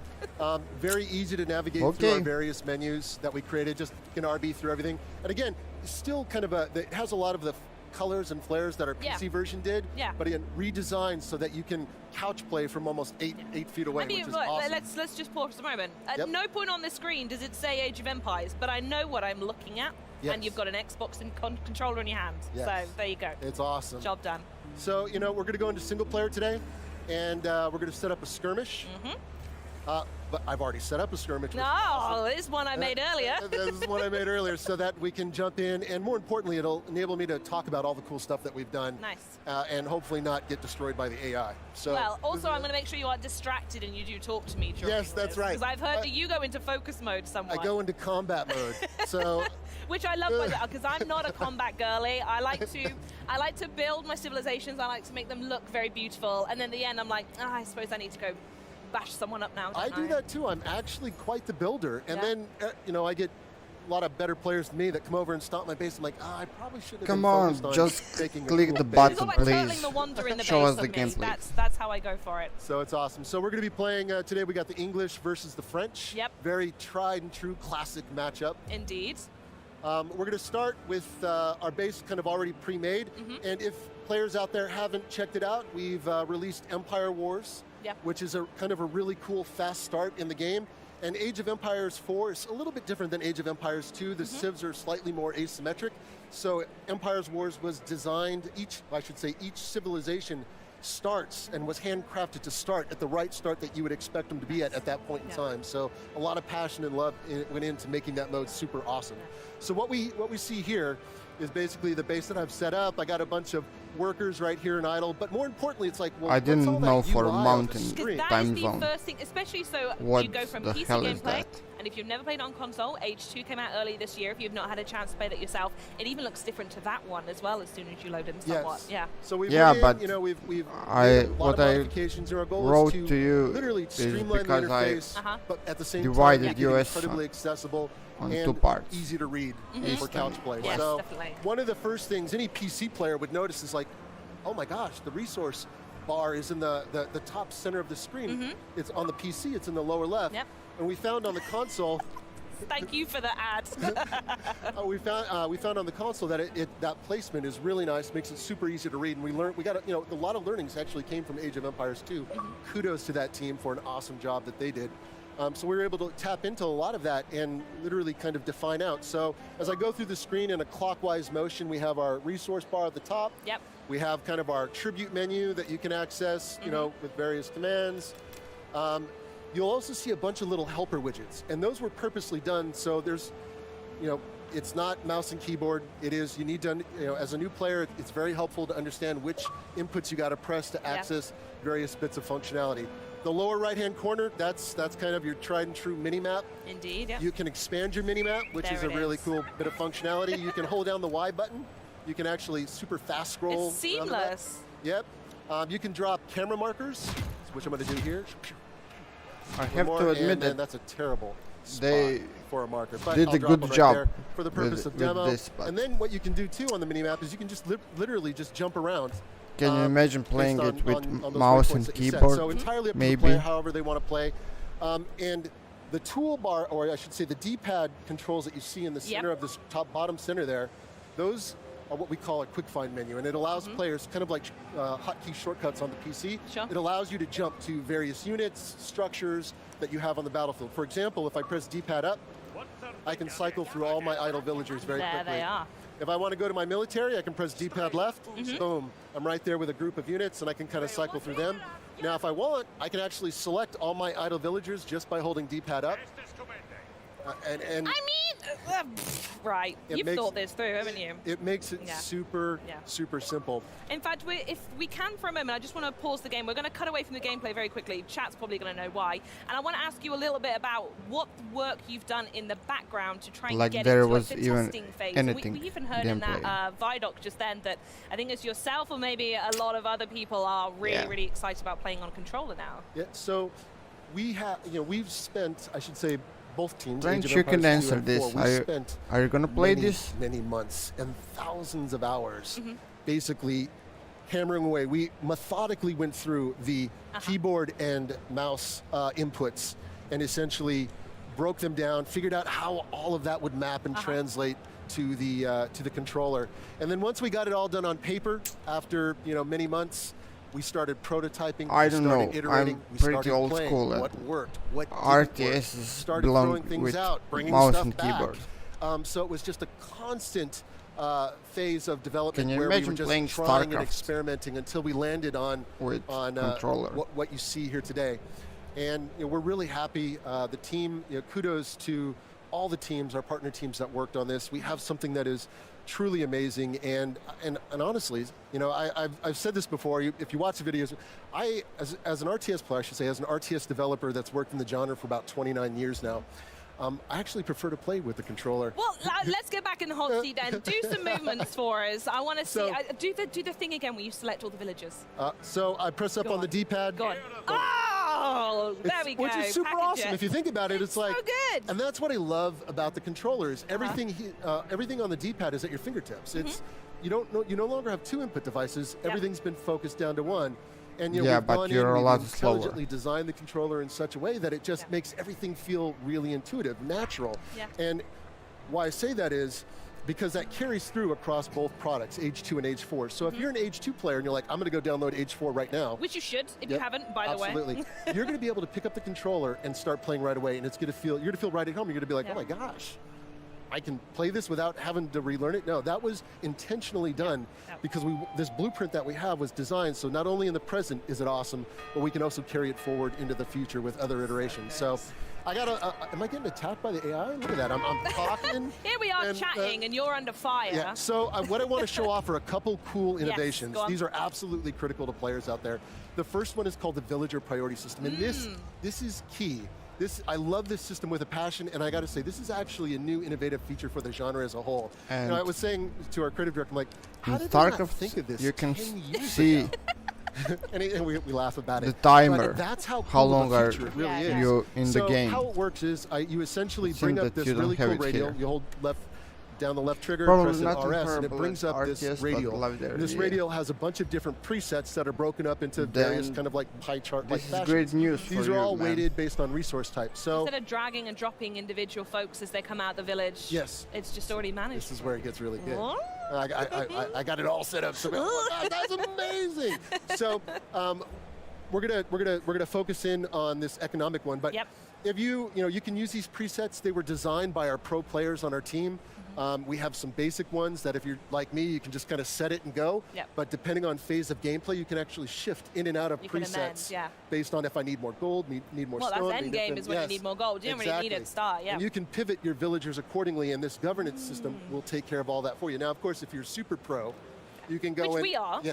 We are. You can go in and customize your own VPS settings. Okay. So you have a custom setting for the pro players, or your average, individuals like myself, or your presets, which are more geared towards me. And let me show everybody how this works, because this is awesome. So I'm going to select the economic preset down here, very basic, straightforward. Click a button, and you watch all those idle villagers. Off they go. They're put to work. And let me show you an amazing pairing.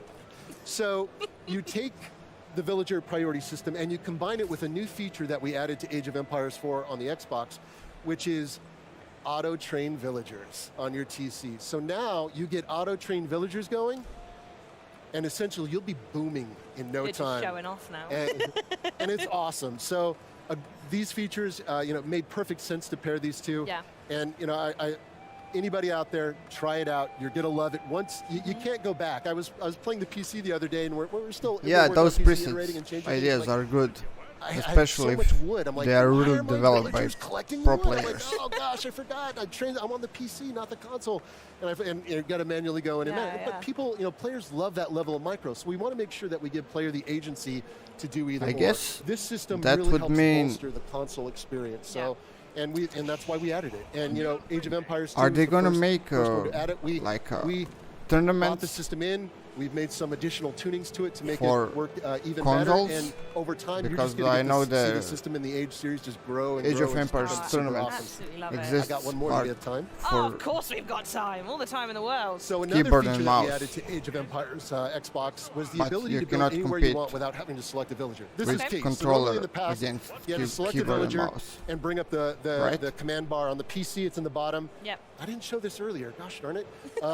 And here, this is the build radio. So let me talk about it now. This is the build radio.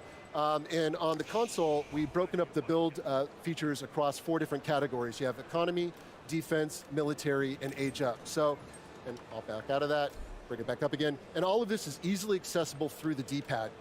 Purposely designed so players eventually can map all this in their brains. So I'll just go to economy and eventually get it. So very well done. So with the site menu system, no longer do you have to select a villager. You can simply say, cursor over this resource pile, hit the right trigger, and it's going to bring up the right structure that you can place at that particular pile. And then the way that you've weighted the villagers to that's work, good. people will That's go build really it, good. and then they'll go mine it. One villager will automatically be assigned, and it'll start building. And the great thing is, once this villager is done, the VPS system will capture that villager and put it back to work. Oh my days. So it's super awesome. And of course, that's with resource piles, so it's context sensitive on demand. You can also cursor over the terrain, bring up the menu, go to your build system, and it brings up the villager radio. And at that point, say I want to build more military structures, simply select the military structure, build one, and it's going to select And off you go. nearby villager, and off you go. So again, some really awesome niceties that we added to the game to just further bolster the console experience and reduce APM on the player. So good. Now, there might be some people in chat who saw the news yesterday as well, who might be brand new to this whole experience, and there is a tutorial that's been added called Rise of the King. I wonder if we could just touch on that very quickly. Absolutely. So the Rise of the King tutorial was created for the Xbox experience. It's broken up across 5 different missions, and it was designed to teach players the basics, the core, your core inputs, your basic age concepts, as well as teach players the fundamentals like base building, resource management, and of course the biggie, combat. So it takes players through all of these different phases of gameplay across 5 missions. Now, we didn't want to just build an onboarding experience that was do this, do that. We wanted something that was narratively driven and tied into the historical component that we created for Age of Empires 4. So we decided to create a prelude to the main campaign of the game, which follows William the Conqueror starting in 1047. I think they will allow it. All the way up to 1066 with the landing in England up to the Battle of Hastings. Welcome back. So when you move into the main campaign, you'll actually start off right where you left off in the tutorial. Oh, you lot are well smart. Well done. So the I think Xbox they will mantra allow that we all know presets and love is because very much play how you want, when you I want, think it's and gonna wherever be you unbearable want. And without that's very it. important because It's now too we've hard enabled to 2 play. and 4 of the Age franchise on But Xbox I don't know. consoles. How Maybe. does it feel to be continuing to support that mantra? It's awesome. It's an opportunity for us to get Age in the hands of millions Hey, of welcome gamers, everyone. Around the world that may never have the opportunity to experience this game. Always wanted to experience this game, but for whatever reason, they couldn't. So now, through Game Pass and Xbox, they can go online, they can download it, and have a great experience. And so for us, it's an opportunity, a chance for players to play on the platform they want and play comfortably. Did you guys on the saw input device this? that they want. And comfortably Gamescom on the sofa. they won? On the sofa. Is super awesome. It's pretty good. Chat, by the way, I want to know, hands up in chat if you have got it installed, because I want to see everyone just get very, very excited. It has been a little bit of time since it's been announced, so fingers crossed you have. But before we go, I must ask, because I'm also very excited. I hear you've got a big announcement for us, something you want to share, maybe? I am thrilled. Thrilled and have the privilege of being able to announce to everyone around the world that the biggest expansion I guess the release trailers are for gonna Age of be Empires 4 afterwards. is coming soon. It's called The Sultan's Ascend. Oh, that's a It's good name. packed with a ton of content, and it's going to take players on an epic journey through the Middle East. Now, I can say stay tuned. That's all I can say at this time. Sorry, chat. We're going to release more information very shortly, as well as details on how you can go onto your favorite platform and wishlist this baby up. So Don't spoil it, super please. excited, and please, that's good. The expansion's awesome. I cannot wait to see more. Cannot wait to hear more. Chris, I also want to know when you go home and continue the skirmish, I want to hear how the fight goes before you do it, all right? Probably going to go terribly. Nah, I believe in you. I believe in you. Well, thanks again for joining us. And chat, please do not forget you can play Age of Empires 4 Anniversary Edition on Xbox right now. You didn't think I'd be saying that a few days ago with Xbox Game Pass as well as PC Game Pass if you haven't tried it out yet. Coming up next, I'm going to be chatting with the big man himself, Phil Spencer. So get mega excited. But first, it made a splash on Opening Night Live. So let's check it out right now. This is the latest from Starfield. Oh, great. More Starfield. Give me two. Give me.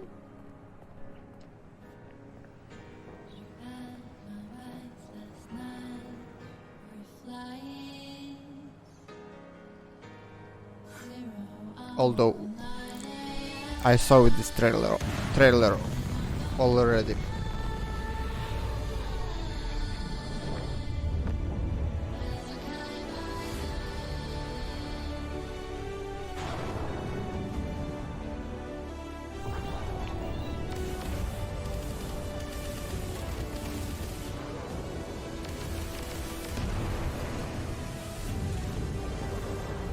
Yeah, it's looking great. I think they spent like $1 bazillion on it.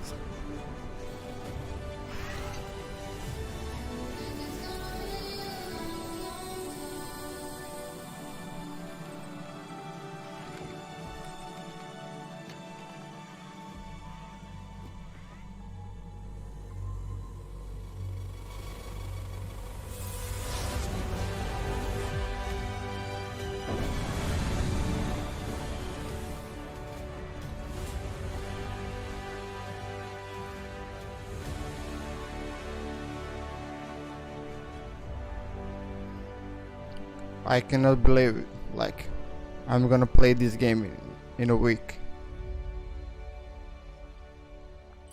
Let's go.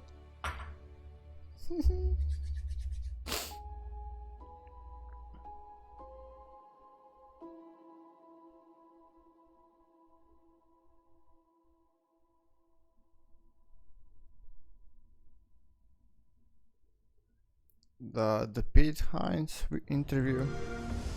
Play it day one with Xbox Game Pass. If it was on day one, I did, I think. But if it was day two, I did not. I plan to watch it tomorrow in the afternoon because I don't have any time. I cannot watch it earlier.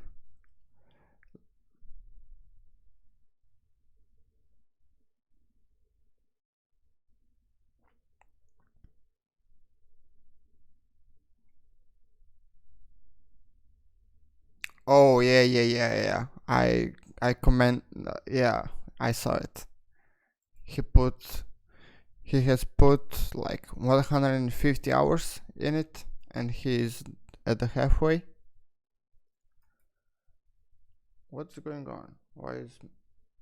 How are you? It's good to be here. So good. How's your first day of Gamescom? I mean, it's been exciting. I've had a walk around. And I've he looked said at some that things, but I mostly just Starfield, sitting here you talking can put Diablo and Age and like how to use 1,000 hours I saw the into Age it. Yeah, demo, it's looked kind of like a awesome. 10 out of 10. Who was though. out here for Diablo? So- Diablo, it was Ron and Chris. We're out here. Roderick was here. I guess we are gonna play it until the next good summer. vibes. I want to start by saying that the last time we were together, we were sat in the Bethesda London office planning to steal loads of stuff because we're loads of cool Are we stuff saying behind planning us. because we don't want Planning, people to know that we yes, did? exactly. Well, you've said it now, so I was protecting us. I still have my stuff. Well, every time I talk to you, I always ask what you're playing. So I want to know what you're playing and why is it still Vampire Survivors? No. Well, Especially I am playing if you Vampire want Survivors, so I got all the achievements. to take like But now they have couch co-op, and I'm playing with my maybe wife. couple My wife playthroughs. Kelly, who then doesn't play a ton for of video sure. games. You're so gonna need the fact that we can play couch co-op and she's enjoying At it, least- like, I'm all in. as well. Yeah, So what I'm playing right now on console, 9 I'm playing a lot months, of Remnant 2. let's say, I really like for Remnant 2 2. playthroughs, It's at a great least. game to play with friends. Maybe I have even my a ROG year. Ally on the way out here. I'm playing a game called Fist, which is in Game Pass. Yep. It's a really nice platformer. I'm playing Brotato. Have you played Brotato? This is also the first I've heard of it, so please No. tell me more. What is that? So Brotato's not on Xbox. I'll Okay. say yet, but I don't have any. Well, it would be great to get on Xbox. It's a Steam game. Yeah, for it's sure. It's kind of like, let's say it's inspired by Vampire Survivors. Oh, I see. But you play as a You have a potato. type. Yes, yeah, I'm very simple. Yeah. I have a small brain. So one stick, move around. But it's a fun game. So I'm playing some Brotato. I just finished, what did I just finish last? Bramble. Have you played this game? No, I've had it recommended a bunch though. Yeah, it's because it's a nice short playthrough, isn't it? But Well, it's kind of a demented game. Like A it starts demented off game. demented, yeah.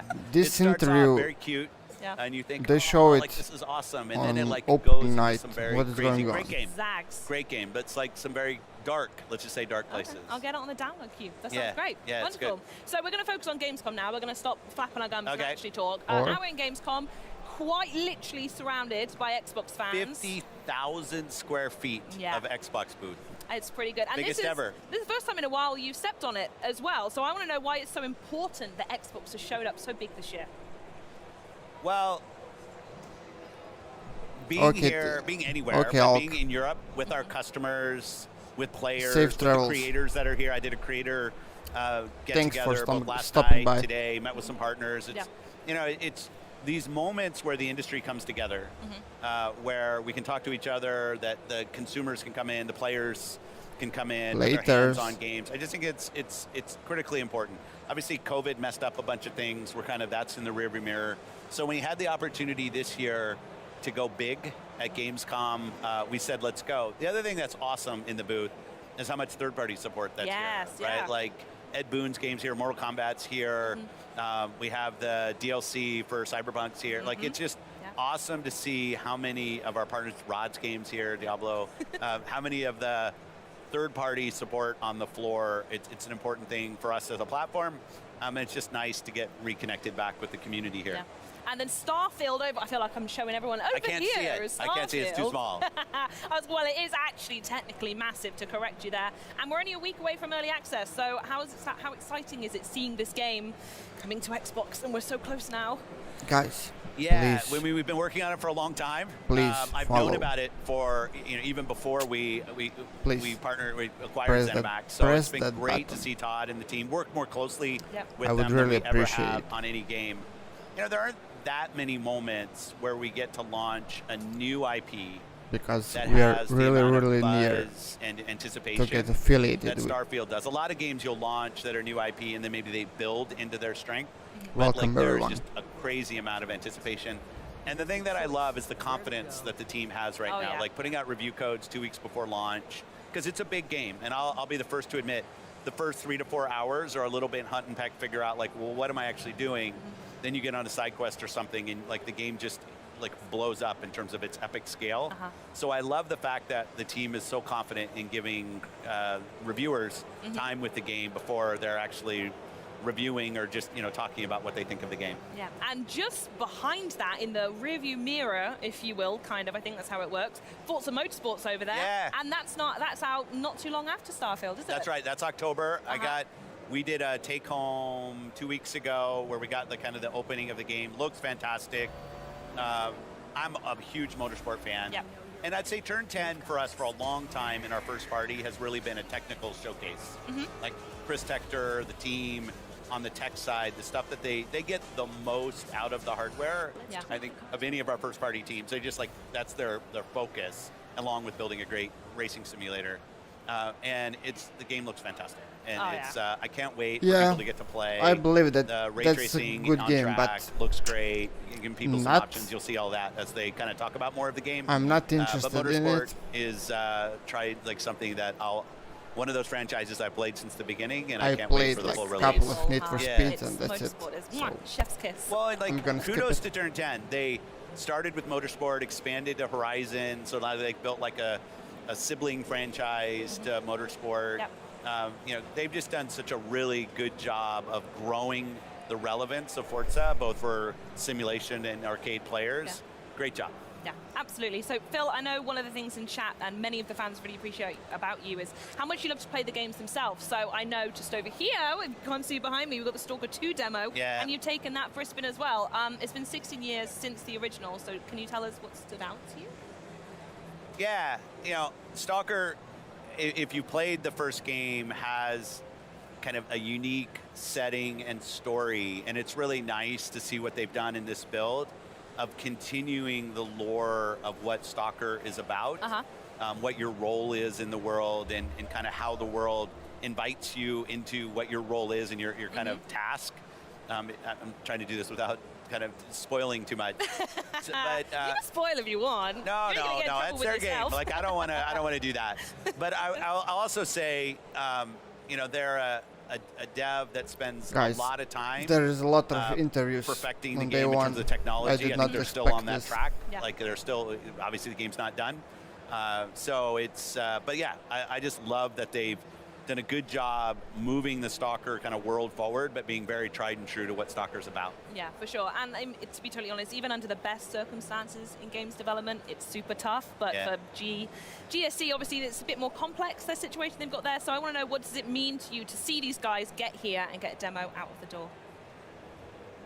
Yeah, it's.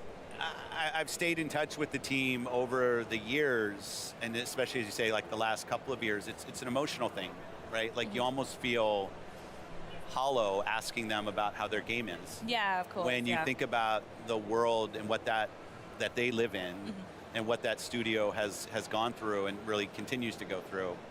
I think for them, I see, and they've talked about this when I've talked to them, that building the game has kind of been a refuge in a way.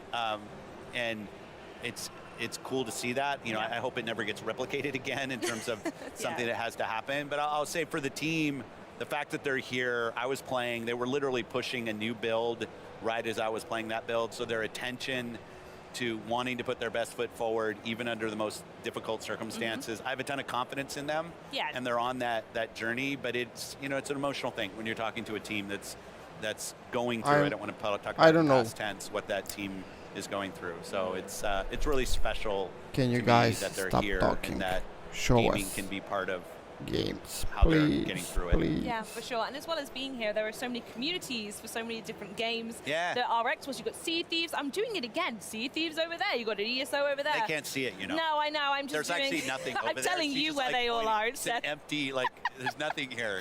And you're just Ignore like the pointing green screen, it's an illusion. the grounded communities over there. It's actually not. But what's it like for you to see all of these communities come together?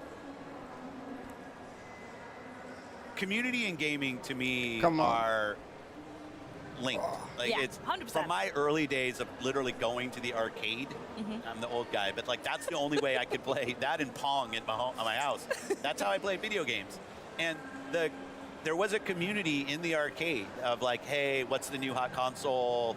Not video game console, but actually I arcade imagine that console was cool. cabinet that you're going Going to to go the play. arcade, And I trying love to that beat the today high those score communities, of some they're guy. still physical. Like you asked, why are we here at Gamescom? Because we have a fan fest tonight. Indeed, It's going to be yeah. awesome with the local community and the people that are here, but also the virtual communities. And I think it's one of the unique things in video games that video games can connect people across geographies, across races, religions. Like it is just a connector of people.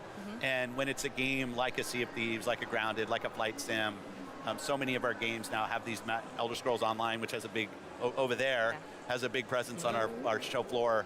And they've got a really nice table in there as They well. do that big round Sea table. of Really Thieves looks nice good. table. It's another one of the things on my list to see if I can Are they going gonna to show we maybe should steal something that. Yeah, we should. But the thing, from I Sea also of want to make Thieves? sure on the community Maybe side, it's something not new? just about multiplayer games. Like you find, like think about Skyrim. Yeah. You know, Skyrim has an amazing community around it, and it's not because there's a bunch of PvP or PvE, right? It's people come together for their shared love of the world and the characters and the lore and their role in that.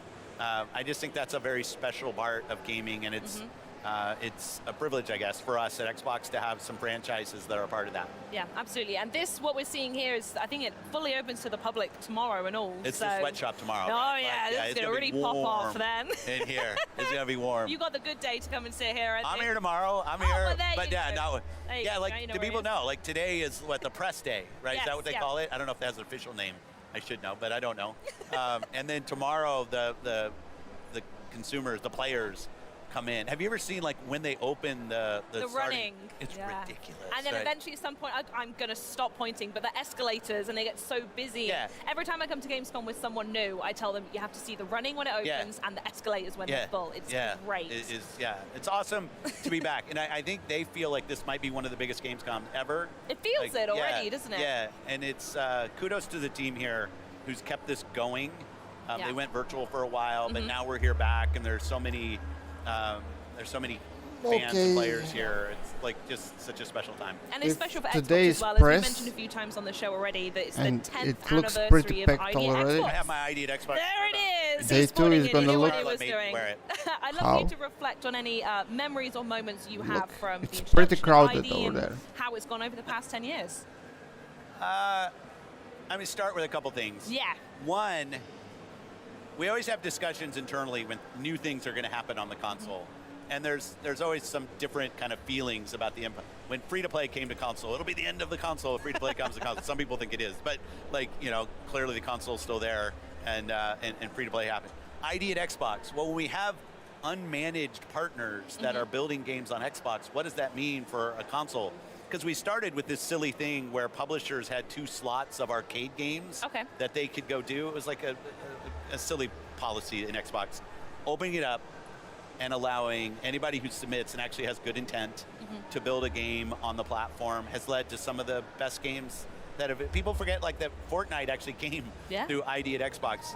When you ask about like some of the special moments, I have to go to games from places where we had never seen games from Xbox. I remember going to the Brazil game show and meeting the devs behind Aritana. I'm probably missing the pronunciation.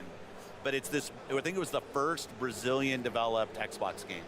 And it came through ID at Xbox, and this team of guys, we were in Sao Paulo, and they came together, and I met them at the show, and it was so cool just to think. It used to be there were like 3 places on the planet where games were built.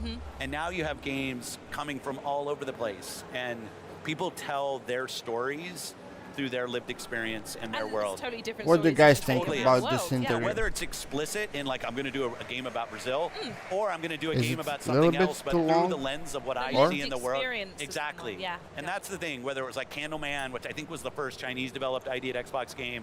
Like I always love when we're finding Oh, new hello, ID at Xbox Jabba games the King. from new places and new Welcome. partners. And I just think that's like, if we're going to find new players, we're going to have more creative, and the mix of those two things, ID has been fundamental. And 10 years ago, announced at 10 Gamescom. years. Yeah, Wowzers. that's how old I am. Feels like yesterday, or I don't remember it. I should say I don't Great remember. thing. I I thought don't you were remember saying actually. you were 10 years old then. No, That's a great Then job for a it's not 10-year-old. problem. no, I like no, but Yeah, it's like that. It thanks was for 10 the years follow. ago, and I remember though, like I really trepidation, appreciate what's it. gonna happen when unmanaged developers can build console games. You know what happened? Some amazing things happened. Indeed, it did. So another thing that you talk about a lot as well is when you can play games whenever, however, and wherever you want. And I know that's something you really want to give to fans however possible. So I want to know what that commitment looks I like. hope both that at you'll enjoy the Gamescom stay here. and maybe the months ahead, what that story is going to be. The critical thing we look at Teams Xbox in terms of our success is how many players. Yeah. How many players do we have? And even more and more, how much are people playing? Like, do we have a platform that has games for kind of all days of all hours of the day? Sometimes you're playing with your family, and what can I do? Sometimes it's just me Strange, time. are And I you- want to go do things. And how do many you players use show up? We Xbox? look at our monthly active players, Do our you have daily it? active players. And when I say on Xbox there, whether you're playing on the Because cloud and you're streaming to a I'm device not that we using don't it. know anything about, whether you're playing on a PC, and as Microsoft, I'm not we know that something about the familiar PC, with it. or you're playing on one of our consoles. Like those are all Job is- Xbox is players. going Or great. like, flying over here, I'm playing on my ROG Ally on the airplane, and I think about that Yeah, as my yeah. Xbox away from home or my Steam Deck. Like I want those things to feel as connected and as complete as an Xbox experience as any piece of hardware that we build. We will continue to focus on hardware. It's an important part of our team and what we can go do. But I don't want our hardware to be a limitation on who can actually feel like they're part of the Xbox community. If you buy hardware from us, we're going to do an awesome job supporting you. We want to make sure great games are there. If you have the device that you want to bring and be part of Xbox, we also want that to be 100% great on Xbox. And it's, as you said, it's putting the player's decision on where they want to play Absolutely. at the center and of it. it's just there for them, whichever one they want to That's grab right. at that time. And not only is it there, my save game moves with me, my community is there, so Yep. I can make progress on any platform I want to play on, and I can grind my characters, I can make my way through the story anywhere I've been. It's one of the best things about Starfield, pointing at it. That's over there. Yeah, I've been moving. I play on work, on my PC. When I go home, I sit on my console and I go play. Yeah. And it's just a You continuous can talk experience more for me, about and everything moves. It's fantastic. Starfield. Amazing. So I I also can want to know, listen while that we for are here, is there anything you're particularly hours, I excited about guess. trying, either on the booth, off the booth? What have you got your eyes on? Well, Stalker 2 was one, so it was great Yep. to get to sit and talk to the team yesterday and just connect. Yeah. Right, and see how we they're had doing. one but stopped. I have this funny thing. Yeah, I with, guess Ed Boon, everybody where Ed and I have known each other for a long time. would rather Ed, play on of the team PC behind than Mortal on Kombat. Xbox. But we tend to cross ourselves on stage all the time. It happened last night at OLN. Congratulations last night, by the way. Smashed But it. accepting an award Yeah. that team did on like an Xbox. Yeah, but I you didn't do it. accepted it so well, Phil. Well done. Thanks. I'm very good at coming out with a trophy and a microphone and accepting an award for work that other people did. And that team did awesome work. But I want to get over with Mortal Kombat. We had the same thing at, I still call it E3, though no one else does, but that June event, Yep. our showcase, but also I think he was in Keeley's, the Play Days thing, which was great. But we tend to fly by. So I saw him on stage because he was on, I think, right after me as I was coming off stage, which is how we normally spend time together. But really great third parties here. And I know I'm supposed to pick some obscure indie game, but I want to sit down with Ed and get my hands on Mortal Kombat. So I'm hoping. Yeah, I get to Mortal do that. I'm going Kombat to recommend always to you, if you good. haven't yet, go play Little Kitty Big City. That's the I have one, not. That's the one I'm I've not got really a my eyes cat on. person, though. Phil, No. you have Are to we gonna fight? spoil it, don't you? Because I have to thank you now for the interview, and you've just gone and said you're not a cat person. I'm a dog person. My dog's name is Oogie. Oogie? Oogie, O-O-G-I-E. Oh, okay. He's a rescue. Maybe I'll let you off He is there. the most awesomest dog ever. He's a cool But, guy like, now, but right yeah. now, It's so because he's big a dog. kitty, He's you a know, dog big person. city. What would say? Oh, well, imagine if it was Big Kitty, Little C. That's a game. Someone make that one. Well, Phil, we got to wrap there. You're absolutely How fantastic as about always. Thank how you for joining about you us. guys? No, you Are you are. Enjoy cat the rest of your person show. Thank you. or Don't dog steal person? too much stuff, and I'm sure we'll speak to you soon. But now it's over to Benny and Maxi to close out the end of the show.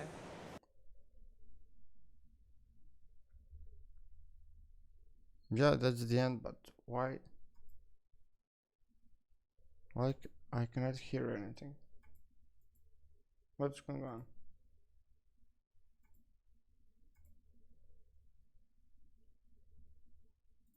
I did not do anything.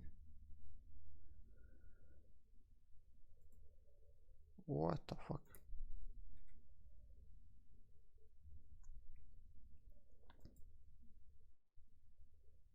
But okay, that's the end of it seems.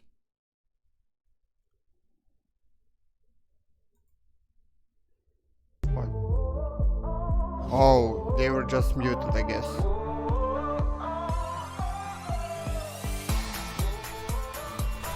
Is there anything for me to see, or that's it?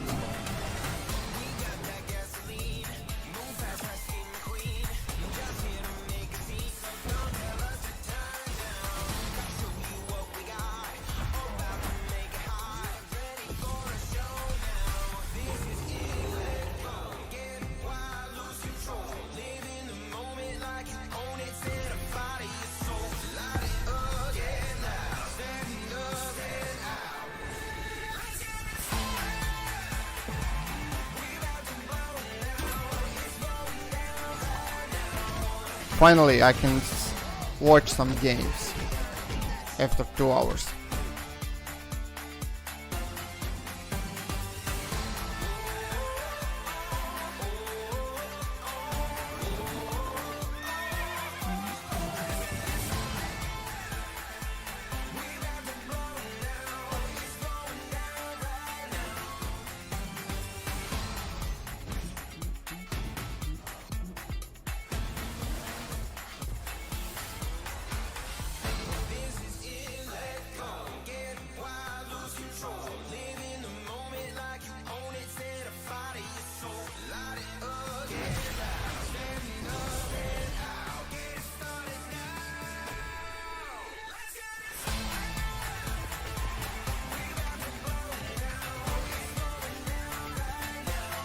Catch a song, I like it. Or at least I love the beat.